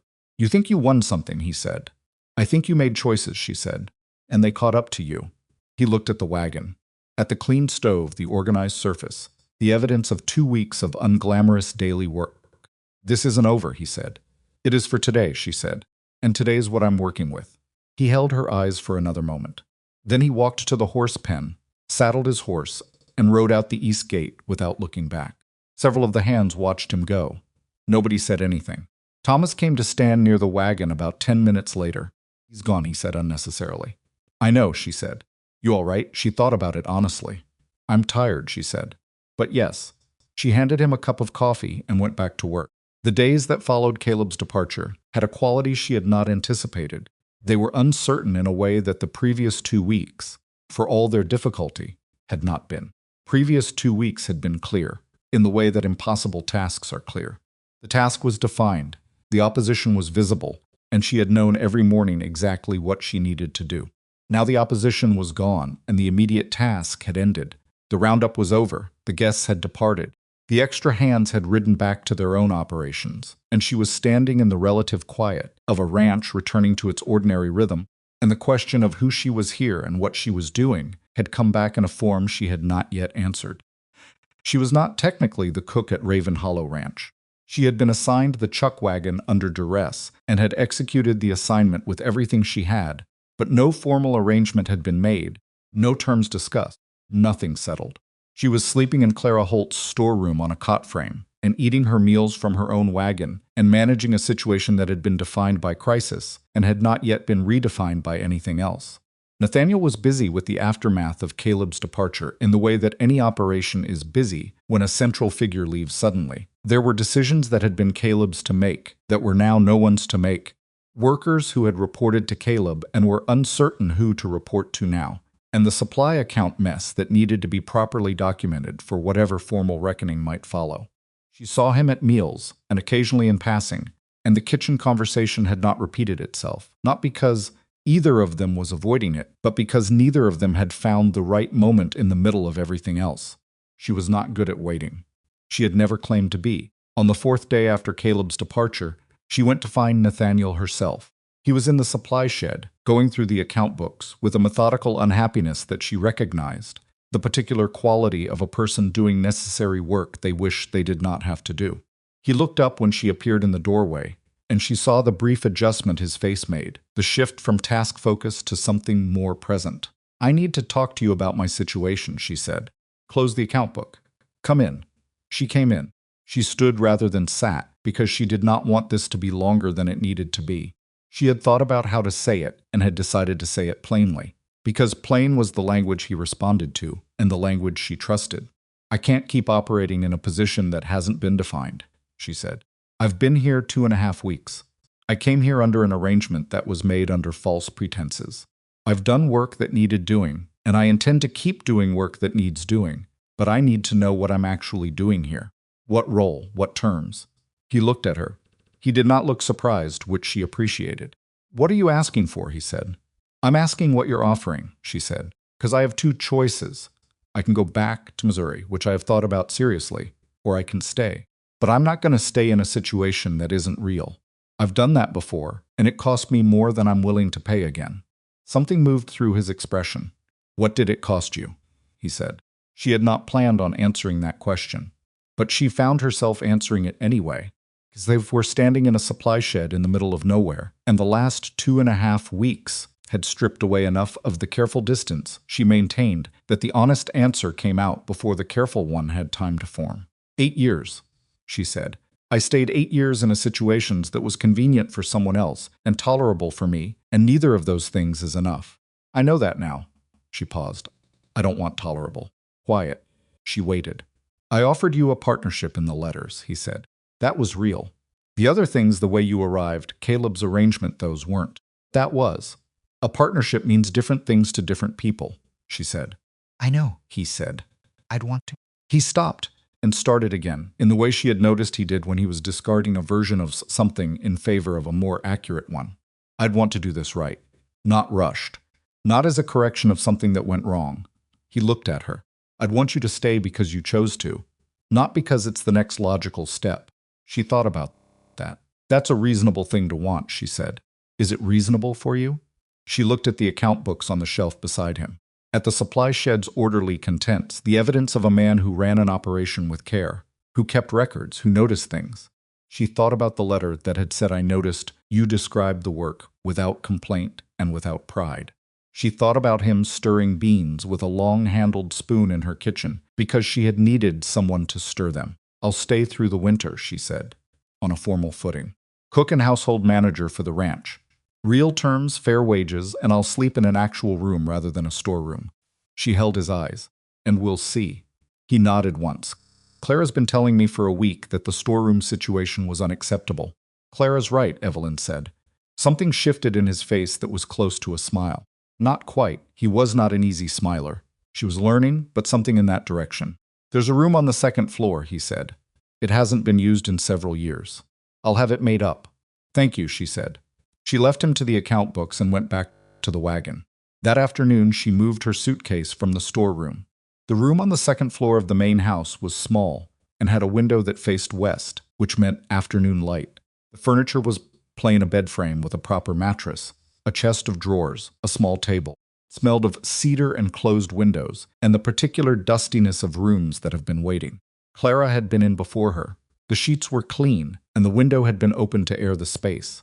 She set her suitcase on the chest of drawers and unpacked slowly, which was something she had not been able to do since she left Missouri. She had been living out of the case, taking things out and putting them back, maintaining the posture of a woman who might need to leave at any moment. Put her dresses in the drawers. She put the sewing kit on the small table. She put the herbs from her kitchen garden on the windowsill, where they would get the afternoon light. Put the ceramic jar, the sourdough starter, on the windowsill beside the herbs. She stood back and looked at the arrangement. It did not look like a room she lived in. Not yet. It looked like a room where someone had recently placed their things, which was a different state, and she knew it. But it was a beginning, and she had learned to be honest about beginnings, rather than mistaking them for something further along. She was still learning the shape of Raven Hollow Ranch, not the geography, which she understood by now, but the texture of it, the way it ran. She spent the following days in the kitchen and in conversation with the hands who remained after the roundup, learning who did what and where the gaps were, and what had been managed well under Caleb, despite everything, and what had been allowed to deteriorate. There was more in the second category than she had expected. Kitchen garden behind the main house had been neglected for at least 2 seasons. She could see it from her window. A space that had once been productive and was now overgrown in the particular way of things that have been given up on gradually rather than all at once. The root cellar was inadequately stocked for winter. Preservation system for the summer vegetables had been haphazard. Several things that should have been put up had been lost. None of this was catastrophic, but it was the picture of a household that had been functioning without anyone paying full attention to the domestic operation, and she had opinions about that. She did not raise all of these observations at once. She raised them one at a time, in the context of whatever work was at hand, in the way she had learned to move through a situation, not announcing everything she saw, but acting on what needed acting on and letting the pattern speak for itself. The kitchen garden she could not fix before winter, but she could clear it and turn the soil and plan for spring. She started on it herself one afternoon, and Thomas appeared without being asked and helped her for 2 hours. And by the end of it, the worst of the overgrowth was cleared, and the beds were turned, and she had made a list of what she would want to plant when the ground was ready. Nathaniel saw the garden when he came back from the north fence that evening. He stopped at the edge of the cleared beds and looked at them for a long moment. "My mother planted that garden," he said. She had not known that. "I'm sorry," she said. "I should have asked before." "No," he said. She would have wanted it used. He was quiet for a moment, looking at the turned earth. She would have cleared it herself 2 years ago if she'd been here. He did not elaborate. She did not ask. But she understood, in the way you understand something that is communicated by what is not said, that the garden's neglect was about more than Caleb's indifference to the household operation. "I'll do it right in the spring," she said. He looked at her. "I know you will," he said. He went in for supper, stood in the cleared garden for another few minutes in the late afternoon light, her hands dirty, her back beginning to register the hour of digging, and she thought about gardens that had been planted by women who were no longer there and left to seed themselves wild by people who could not figure out what to do with the grief of walking past them. She understood that kind of grief. She went in to start supper. The weeks that followed settled into something she had not expected, routine, but not monotonous routine. The routine of a place that has real work in it, the kind of work where one day connects to the next, because what you do today has consequences tomorrow, and those consequences have their own demands, and the demands are interesting rather than grinding. She ran the kitchen and managed the household stores and worked on the preservation problem for the root cellar, and twice a week consulted with Orville Stokes, who had been asked to take on some of the organizational responsibilities that had been Caleb's while a more permanent arrangement was sorted. Orville was good at it, she was not surprised to find. She and Nathaniel talked in the evenings. Not always long conversations, sometimes just the shared silence of two people in the same kitchen at the end of the day, doing the small ordinary things that keep a household functioning. The conversations built on themselves, the way the letters had, and she found that the man in the kitchen was not so different from the man in the letters, after all, just more tired and more present, and more given to pausing in the middle of a sentence when a better version of it occurred to him. It was not easy to live with. She had told him that, and she had meant it, and the subsequent weeks bore it out in small ways. She rearranged the kitchen storage in a manner that made functional sense but required him to relearn where everything was. And she had strong opinions about the winter supply plan that she did not keep to herself, and twice she had told him directly that a decision he was considering was wrong, and she had been right both times, which she did not think made it easier to hear. Told her once, after one of those exchanges, that Caleb had never disagreed with him about anything. She had looked at him. "Is that a complaint?" He had thought about it. "No," he said. "It's an observation." She had gone back to what she was doing.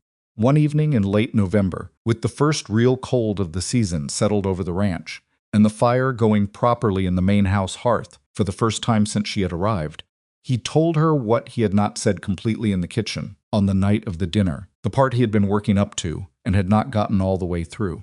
He told her that when he had started reading her letters, he had initially been looking for a way to end the correspondence gracefully, that Caleb's arrangement had felt dishonest, and he had wanted to disentangle from it without causing harm to someone who had written with good faith, that the plan had been a letter of apology and explanation, and the return of anything she had spent on the journey.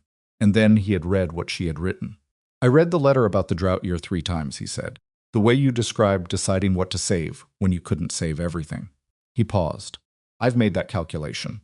With cattle, with land. I'd never read anyone describe it the way you did. Quiet. I didn't write back that night," he said. "I thought about it for a week. And then I wrote back because I couldn't think of a reason not to that was worth the reason to." The fire moved in the hearth. Outside, the wind had come up across the flat land. She said, "I was going to say no." He looked at her. "To what?" "To the advertisement," she said. "I had it in front of me for 3 weeks. I'd answered 2 before, years ago, and neither of them had been—" She stopped. "I was going to say no. And then I read the line about genuine partnership, and I thought either he means that or he doesn't, and there's only one way to find out." He said nothing for a moment. "That sounds like something you'd do," he said. She almost smiled. "It is something I'd do." The fire settled. The wind moved across the roof. She was not in love with him. She did not know him well enough to use that word, and she was careful with it in a way that was not romantic caution, but practical self-knowledge. She had learned what it cost to use it before it was true, and she was not going to do that again. But she liked him, which was not a lesser thing, and was in some ways more durable, and she trusted him in the specific way. She trusted people who had shown her that their actions and their words occupied the same territory, and she was not unhappy in this house, which was more than she had been able to say about most of the places she had lived in the last decade. She was not going back to Missouri.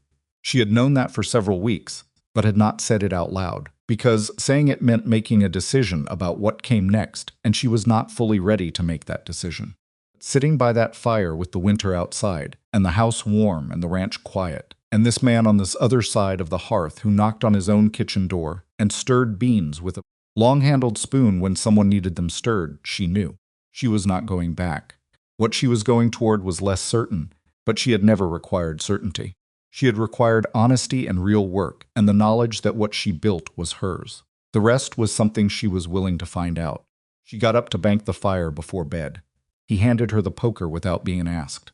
Small thing. She thought that was probably what trust looked like most of the time. Not the dramatic gestures, not the declarations, but the long accumulation of small things. A jack brought from a tool shed, a cup of coffee left without explanation, a fire banked at the end of a hard day by two people who had not yet decided what they were to each other, but had, for the moment, decided to stay. Winter came to Raven Hollow the way it came to most of that part of Texas, not with the dramatic violence of a northern storm, but with a slow, deliberate settling, like a heavy coat being laid over the land one layer at a time. The grass went pale. The creek at the south edge of the property ran lower and quieter. Cattle moved closer to the windbreaks in the mornings, and the men moved faster between buildings, and the kitchen became the warmest room in the main house by a margin that everyone noticed and nobody mentioned because mentioning it would have required acknowledging how much time they were all finding reasons to spend in it. Evelyn did not mind. She had always worked best in a kitchen that people wanted to be in. Told her something about the cooking, yes, but it told her more about the atmosphere, which was a different kind of accomplishment and one she valued more. Kitchen people entered to warm themselves was a kitchen that had become part of the life of a place, and the life of Raven Hollow Ranch was something she was still learning but had begun, slowly, to feel as her own. Not fully. She was careful about that word own. In the same way she was careful about other large words, because large words carried large expectations, and she had learned the cost of expectations that outran the ground they stood on. But there was a difference between the woman who had arrived in October with a suitcase, dropped in the mud, and the woman standing in this kitchen in December, and the difference was not just time. It was the particular way a person settles into a place when they have decided, without fanfare, to stay. The formal letter came in the first week of December.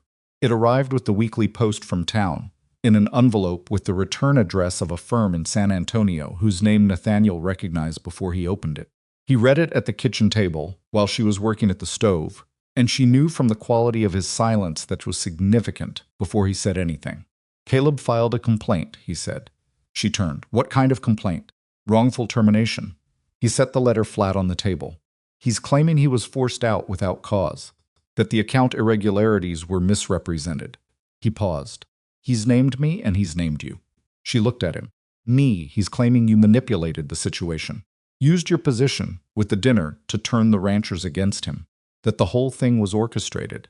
He said it without embellishment, the way he delivered bad news, just the shape of it plainly, so they could both look at it clearly. Turned back to the stove. She adjusted the heat under the pot she was tending, and thought about Caleb Vos riding out the east gate in the morning rain and saying, "This isn't over."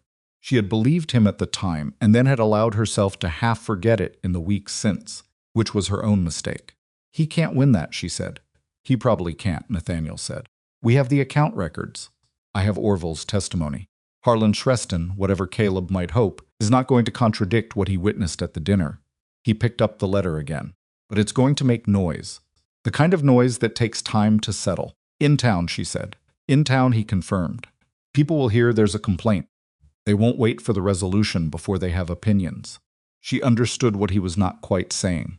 She was a woman who had arrived under unusual circumstances, stayed under circumstances that were still not fully understood by the community at large, and was now named in a legal complaint by the man who had been the public face of Raven Hollow Ranch for 6 years. Opinion in a small frontier community did not require facts. It required a story, and Caleb had provided one. What do you want to do? She asked. I want to respond to the lawyer and let the formal process run, Nathaniel said. But I also think we need to go to town. Soon. Not to address the complaint directly, that's for the lawyers. To be visible. He paused, together. She looked at him. People are going to form their picture regardless, he said. I'd rather they form it from what they actually see than from what Caleb tells them. She thought about the last time she had been in town, which was the day she had arrived in Texas and ridden through Millhaven on the supply wagon without stopping, too focused on the destination to pay attention to the place.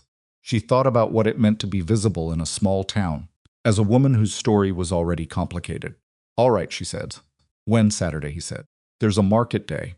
Most of the county comes in." She nodded and went back to the stove. That night she sat in her room, the west-facing room that had begun to feel, genuinely, like hers, the herbs on the windowsill, the sourdough jar, her dresses in the drawers, and she thought about what visible meant. She was not a woman who worried excessively about what people thought of her. She had been the subject of opinion her whole life, and had learned that most opinion was about the person holding it, rather than the person it was about. But she was also not naive about what it cost a woman in her position to have her name attached to a public accusation, however unfounded. Cost was real. She had never had the luxury of pretending otherwise. Thought about Missouri. About the 8 years she had mentioned to Nathaniel in the supply shed. The 8 years of tolerating a situation that did not deserve her tolerance, because she had not yet fully understood that she was allowed to require more. She had understood it eventually, and the understanding had come at the price of a lot of wasted time, and a particular kind of loneliness that was worse than ordinary loneliness, because it existed inside a situation that looked, from the outside, like company. She was not going back to that. Whatever happened in town on Saturday, whatever Caleb Voss's complaint produced, whatever the community of Millhaven and the 6 surrounding counties decided to think about Evelyn Hartwell, she was not going to make herself smaller in response to it. She had done that once. It had cost her 8 years. She would not do it again. Saturday came cold and clear, the kind of Texas winter day that is bright without being warm, the light sharp and without warmth. She wore her good dress, the green wool, and her hair pinned correctly, and she rode into Millhaven on the wagon bench beside Nathaniel with her back straight and her hands in her lap, and her chin at the angle she had learned meant she was ready for whatever came. Millhaven was not a large town, but it was a real one, a main street, with a proper general store and a post office and a feed merchant and 2 saloons and a church at the far end. The Saturday market had drawn people from across the county, wagons lined the main street, and families moved between stalls with the purposeful leisure of people who came to town for supplies, but stayed for the social texture of it. She saw people notice them, not obviously, not with the melodrama of a crowd, parting just the small adjustments of attention that happened when something that people had been talking about became visible. Eyes moving and then moving away. Conversations briefly paused. Particular quality of a community registering a data point. She did not acknowledge any of it. She helped Nathaniel with the supply list, carrying items, speaking when spoken to, conducting herself with the plain competence of a woman doing ordinary tasks, because that was what she was doing. The first person to speak to her directly was a woman at the dry goods stall 50s, practical looking, with the manner of someone who has decided to have an opinion and has organized her face around it. "You're the woman at Raven Hollow," the woman said. "Not a question, Evelyn Hartwell," she said. "Yes." The woman looked at her with the assessing directness of someone taking a measurement. "I heard about the roundup dinner," she said. "Aldridge's wife told me. Said it was the best meal that Barn had seen in years." "That's kind of her," Evelyn said. "She's not kind," the woman said. "She's accurate. She doesn't say things she doesn't mean." A pause. "Neither do I. My name's Vera Marsh. My husband runs the feed merchant." "Nice to meet you, Mrs. Marsh." Vera Marsh looked at her for another moment. Then she said, "Caleb Voss has been through here twice in the last 3 weeks. Talking." She said the word with a specific inflection that communicated her assessment of the talking. "Some people listen. Some don't." She turned back to her stall. "I don't." Evelyn moved on. There were others who listened as the morning made clear. Could feel it in the quality of certain silences, in the people who looked away too quickly. In one exchange near the post office, where a man she did not know acknowledged Nathaniel with a nod and looked at her with the assessing caution of some who has heard a version of a story and is now updating it against the evidence. She did not try to correct anything. She was not there to argue. She was there to be what she was, plainly, in front of people who would draw their own conclusions regardless. It was Orville Stokes who changed the morning. He was at the market she had not known he would be, had not orchestrated its standing near the feed merchant with 2 other men she did not know. Older ranchers from the look of them, men with the weathered authority of people who have been in this country for decades and whose opinion carries weight in proportion to their years. When he saw her, he came across the street without hesitation, and he shook her hand in front of everyone on the main street of Millhaven, and he said, loudly enough to be heard by the people nearest them, "Miss Hartwell, I told my wife about that sourdough bread, and she's been after me to get the recipe ever since. She said, tell her the secret is time and not giving up on it." Orville smiled, a full smile, the kind she had not seen from him before, which told her it was not a common occurrence. "I'll tell her exactly that," he said. Turned to the men beside him and introduced her, briefly and without fanfare, as the woman who had run the chuck wagon at this year's Raven Hollow Roundup, and made it the best-fed cattle drive in the county in recent memory. Two men received this information and looked at her with the recalibrated attention of people updating a file. One of them, she learned his name was Deacon, a rancher from the Eastern Valley, said, "You're the one Harlan Reston told me about." "I don't know what Mr. Reston said," she replied carefully. "He said the beans were the best he'd had since his mother was alive," Deacon said. "Coming from Harlan, that's more than a compliment. That's a position." She understood what he meant. In the social economy of this community, Harlan Reston's public opinion was currency, and it had been spent in her direction. The morning shifted after that. Not entirely. There were still the averted eyes, the people whose opinion Caleb had already successfully shaped and who would need time or evidence or both to revise it. She was not naive enough to think a conversation at the feed merchant fixed everything. Texture of the morning was different at noon than it had been at 9. And when they loaded the supply wagon to head back to the ranch, she felt something she had not felt when they arrived, which was the modest, unsentimental satisfaction of having done a hard thing correctly. Nathaniel was quiet on the ride back. Not the closed quiet of a man who had nothing to say, but the open quiet of someone thinking through something they have not yet organized into words. She let it be. They were 3 miles from the ranch when he said, "Vera Marsh's husband is one of 3 men on the county land committee that would review any formal complaint involving ranch operations." She looked at him. "Vera Marsh doesn't say things she doesn't mean," he said, with a slight echo of the woman's own phrasing. "And she doesn't marry men whose minds she can't influence in the direction of sense." Evelyn said nothing for a moment. Then, "Did you know she'd be at the market?" "I thought she might be," he said. He kept his eyes on the road. She looked at the flat land ahead, at the pale winter grass and the line of the ranch fence in the distance in the sky that went all the way to the edge of everything with nothing to stop it. "You could have told me," she said. "You wouldn't have wanted to know," he said. "You'd have been thinking about it all morning instead of just being yourself, and being yourself is what worked." She considered arguing with this. She decided he was right, and that she did not need to say so out loud, and he did not need her to, and that was its own kind of progress between two people. The formal complaint was withdrawn 6 weeks later. The letter came from Caleb's lawyer and was brief and contained no apology and offered no explanation beyond the standard legal language of withdrawal. Nathaniel read it and set it on the kitchen table and said, "That's done then," and went back to what he had been doing. She read it herself. She held it for a moment.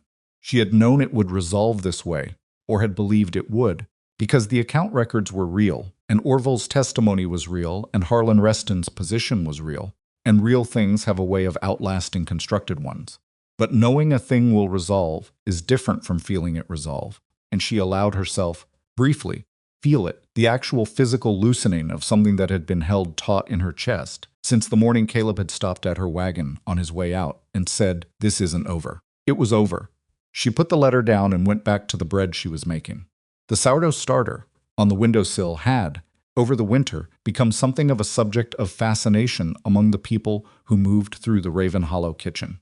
Clara Holt had asked about it in November, and Evelyn had explained its history 3 generations, the continuous culture, the way it had traveled from Missouri in a wool stocking, and Clara had listened with the expression of someone receiving information they intend to keep. Thomas had asked about it once, with the slightly embarrassed curiosity of a young man asking about something he suspects is beyond his territory. Even Orville, who was not a man given to domestic curiosity, had stood near the windowsill one afternoon and looked at the jar with the expression of someone trying to understand why a thing is more significant than it appears. The starter had survived the trip. It had survived 2 weeks of trail cooking and moving camp. It had survived the stress of a new kitchen in a new climate with variable temperatures and the chaos of a household in the middle of a significant transition. It had done what old established cultures do when properly cared for. It had adapted without losing what it was. She thought about this often. Not sentimentally, she was not a sentimental woman. Or rather, she was capable of sentiment but preferred not to lead with it, but practically, as a fact about persistence. About the difference between things that survive because they are rigid and things that survive because they are fundamentally alive. Spring came slowly, the way it came on that flat land, with a series of false starts and retreats before it committed. The kitchen garden behind the main house had been her project through the winter in the planning stages, and in March she began the actual work. Nathaniel helped on the weekends. This surprised her, not because he was unwilling. He had never been unwilling when there was work to be done, but because it was not his kind of work. He was a cattleman, not a gardener. He moved through the kitchen garden with the slight uncertainty of a man in an unfamiliar medium, not quite sure where to put his weight or how much force to use, but he was methodical about it, and he did not stop when it was difficult, and he did not pretend to know things he did not know, which were all qualities she had come to think of as central to who he was. They were turning the last bed on a Saturday afternoon in late March when he said, without preamble, "I'd like to change the arrangement." Working. What arrangement? The one we made in November, he said. Cook and household manager. Fair wages. Through the winter. She sat back on her heels. The winter's over. That's what I mean, he said. He was looking at the turned earth rather than at her. The arrangement was through the winter. I'd like to make a different one. She waited. He looked at her then. He had, over the months, become somewhat easier to read, not transparent. She did not think he would ever be transparent, but less defended than he had been in October. Careful containment slightly relaxed, in the specific way it relaxes, between people who have been through something together and come out the other side. I'd like you to stay, he said, not as the cook, not as the household manager. He paused, and she could see him discarding versions of the next sentence in real time, which was one of the things she had come to find characteristic and not frustrating. I'd like you to stay because this is your home, if you want it to be. She looked at him. She thought about the woman who had arrived in October, the woman with the suitcase in the mud and the ceramic jar in the wool stocking, and the specific wariness of someone who had been disappointed so many times by arrangements that looked real and weren't. She thought about 8 years of tolerating a situation that deserved better. She thought about what she had said to him in the supply shed, "I don't want tolerable." She thought about what this was. It was not easy. Nothing at Raven Hollow had been easy, and she did not expect it to become so. He was a difficult man to know, not unkind, but contained and slow to certain kinds of expression, and prone to silences that sometimes went on longer than was comfortable. She was not easy either. She had told him that and meant it, and 5 months of daily proximity had confirmed it in specific ways that she suspected they would spend years negotiating. She had opinions about the supply system that she did not keep to herself. She reorganized things without always consulting first. She told him when she thought he was wrong, which was more often than he had probably anticipated from a woman who had answered a mail-order advertisement. He had not asked her to stop. That was not a small thing. She thought about the letter that had said, "I noticed you described the work without complaint and without pride." She thought about a man in a North Range camp, writing in the evenings, reading a letter 3 times. She thought about him sending back a long-handled spoon through that specific channel of careful attention that had been, she understood now, his version of being moved. She thought about what it meant to be chosen, not for usefulness, not because you were convenient or available or the least complicated option, but chosen because of the specific person you were, difficult and capable, and not given to softening yourself and carrying 3 generations of culture in a ceramic jar, because you understood that some things were worth the trouble of keeping alive. She had spent most of her adult life waiting to be chosen that way. She had almost stopped believing it was a real thing rather than a story people told. It turned out it was real. It just looked nothing like what she had imagined. "Yes," she said. He nodded once. He did not make a speech. He did not reach for her hand or produce some gesture she would have had to respond to in kind. Turned back to the garden bed and picked up the spade and kept working. And she did the same, and they finished the last bed in the late afternoon light in the particular comfortable silence of 2 people who have just settled something significant and are now returning to the ordinary work of the day. That was, she thought, how it should feel. Not like an arrival. Not like an ending. Like the ground finally holding. They married in May, at the ranch, which was Evelyn's preference. She saw no reason to perform something private in a public building when the place itself was the point. It was small. Orville Stokes and his wife, Clara and her husband Thomas, and a few of the hands who had been at the roundup that first week. No speeches. Plain food that Evelyn made herself, because she was not going to hand her own wedding meal to someone else's hands. Vera Marsh came with her husband, which Evelyn had not expected, and which told her something she tucked away carefully.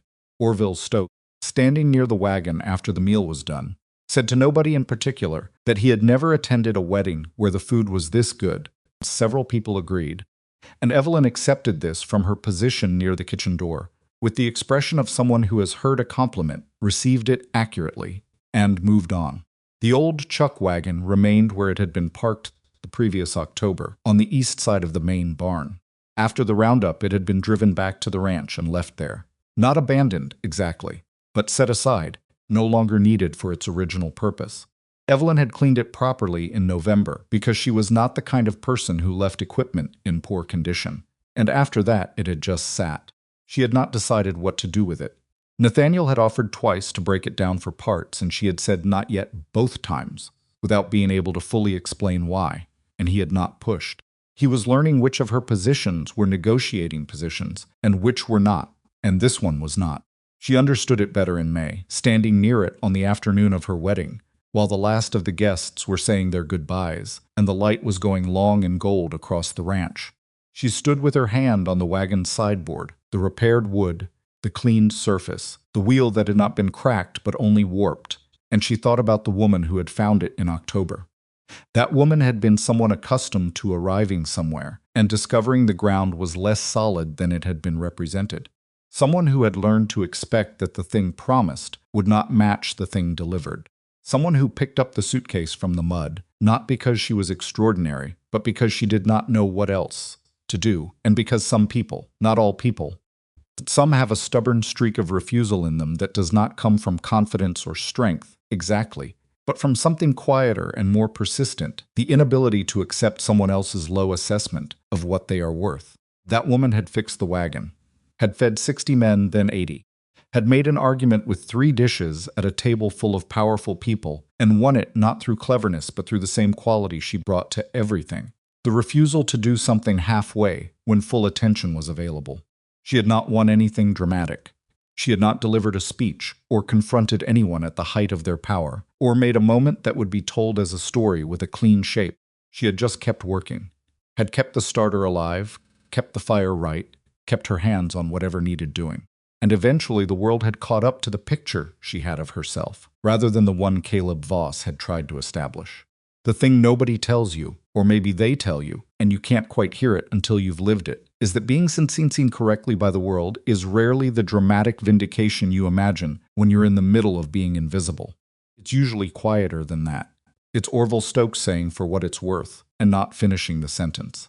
Cole Reston holding a piece of bread with both hands, like it's something he had forgotten he needed. It's a man who knocks on his own kitchen door, who hands you a poker without being asked, who reads your letters 3 times, and then writes back because he can't think of a reason not to. That's worth the reason to. Doesn't arrive all at once. It accumulates, the way the starter accumulated over generations, fed and tended, and carried through hard conditions by people who understood that some things are worth the trouble of keeping alive, even when the trouble is considerable. She took her hand off the wagon. She went back to her house. Thomas was helping Clara with the last of the washing up, and Nathaniel was speaking to Orville near the barn door. And the evening was coming in warm from the west, and the kitchen garden was planted and would need watering tomorrow, and the root cellar was properly stocked for the first time in 2 years, and the sourdough starter was on the windowsill in the west-facing room that was her room, had been her room since November, would be her room in the full sense now, along with everything else. She was 36 years old. She had arrived in Texas with a small suitcase and a wounded heart and a ceramic jar full of something old and alive that she had refused to let die. She was not the woman she had been in October, not because she had changed in the sense of becoming someone different, but because she had finally stopped accommodating the distance between who she was and who she was being allowed to be. That distance had closed. It had closed the way good work closes the distance between a plan and a result, imperfectly, with effort, with mistakes along the way, but substantially, and in a direction that held. She had not waited for the world to see her. She had kept working until it did. And the thing she knew now, the thing she would not have been able to say in October, but could say plainly in May, in a house that was hers, on land that was learning her presence, was that the keeping working was not the means to the end. It was the point. It had always been the point. The work itself, the daily, unglamorous, particular work of fixing what was broken and feeding what was hungry and refusing to put down something valuable just because the conditions had become difficult. That was not the thing you did until the life you wanted arrived. That was the life. She put on her apron. She fed the starter. She started the fire for the evening meal.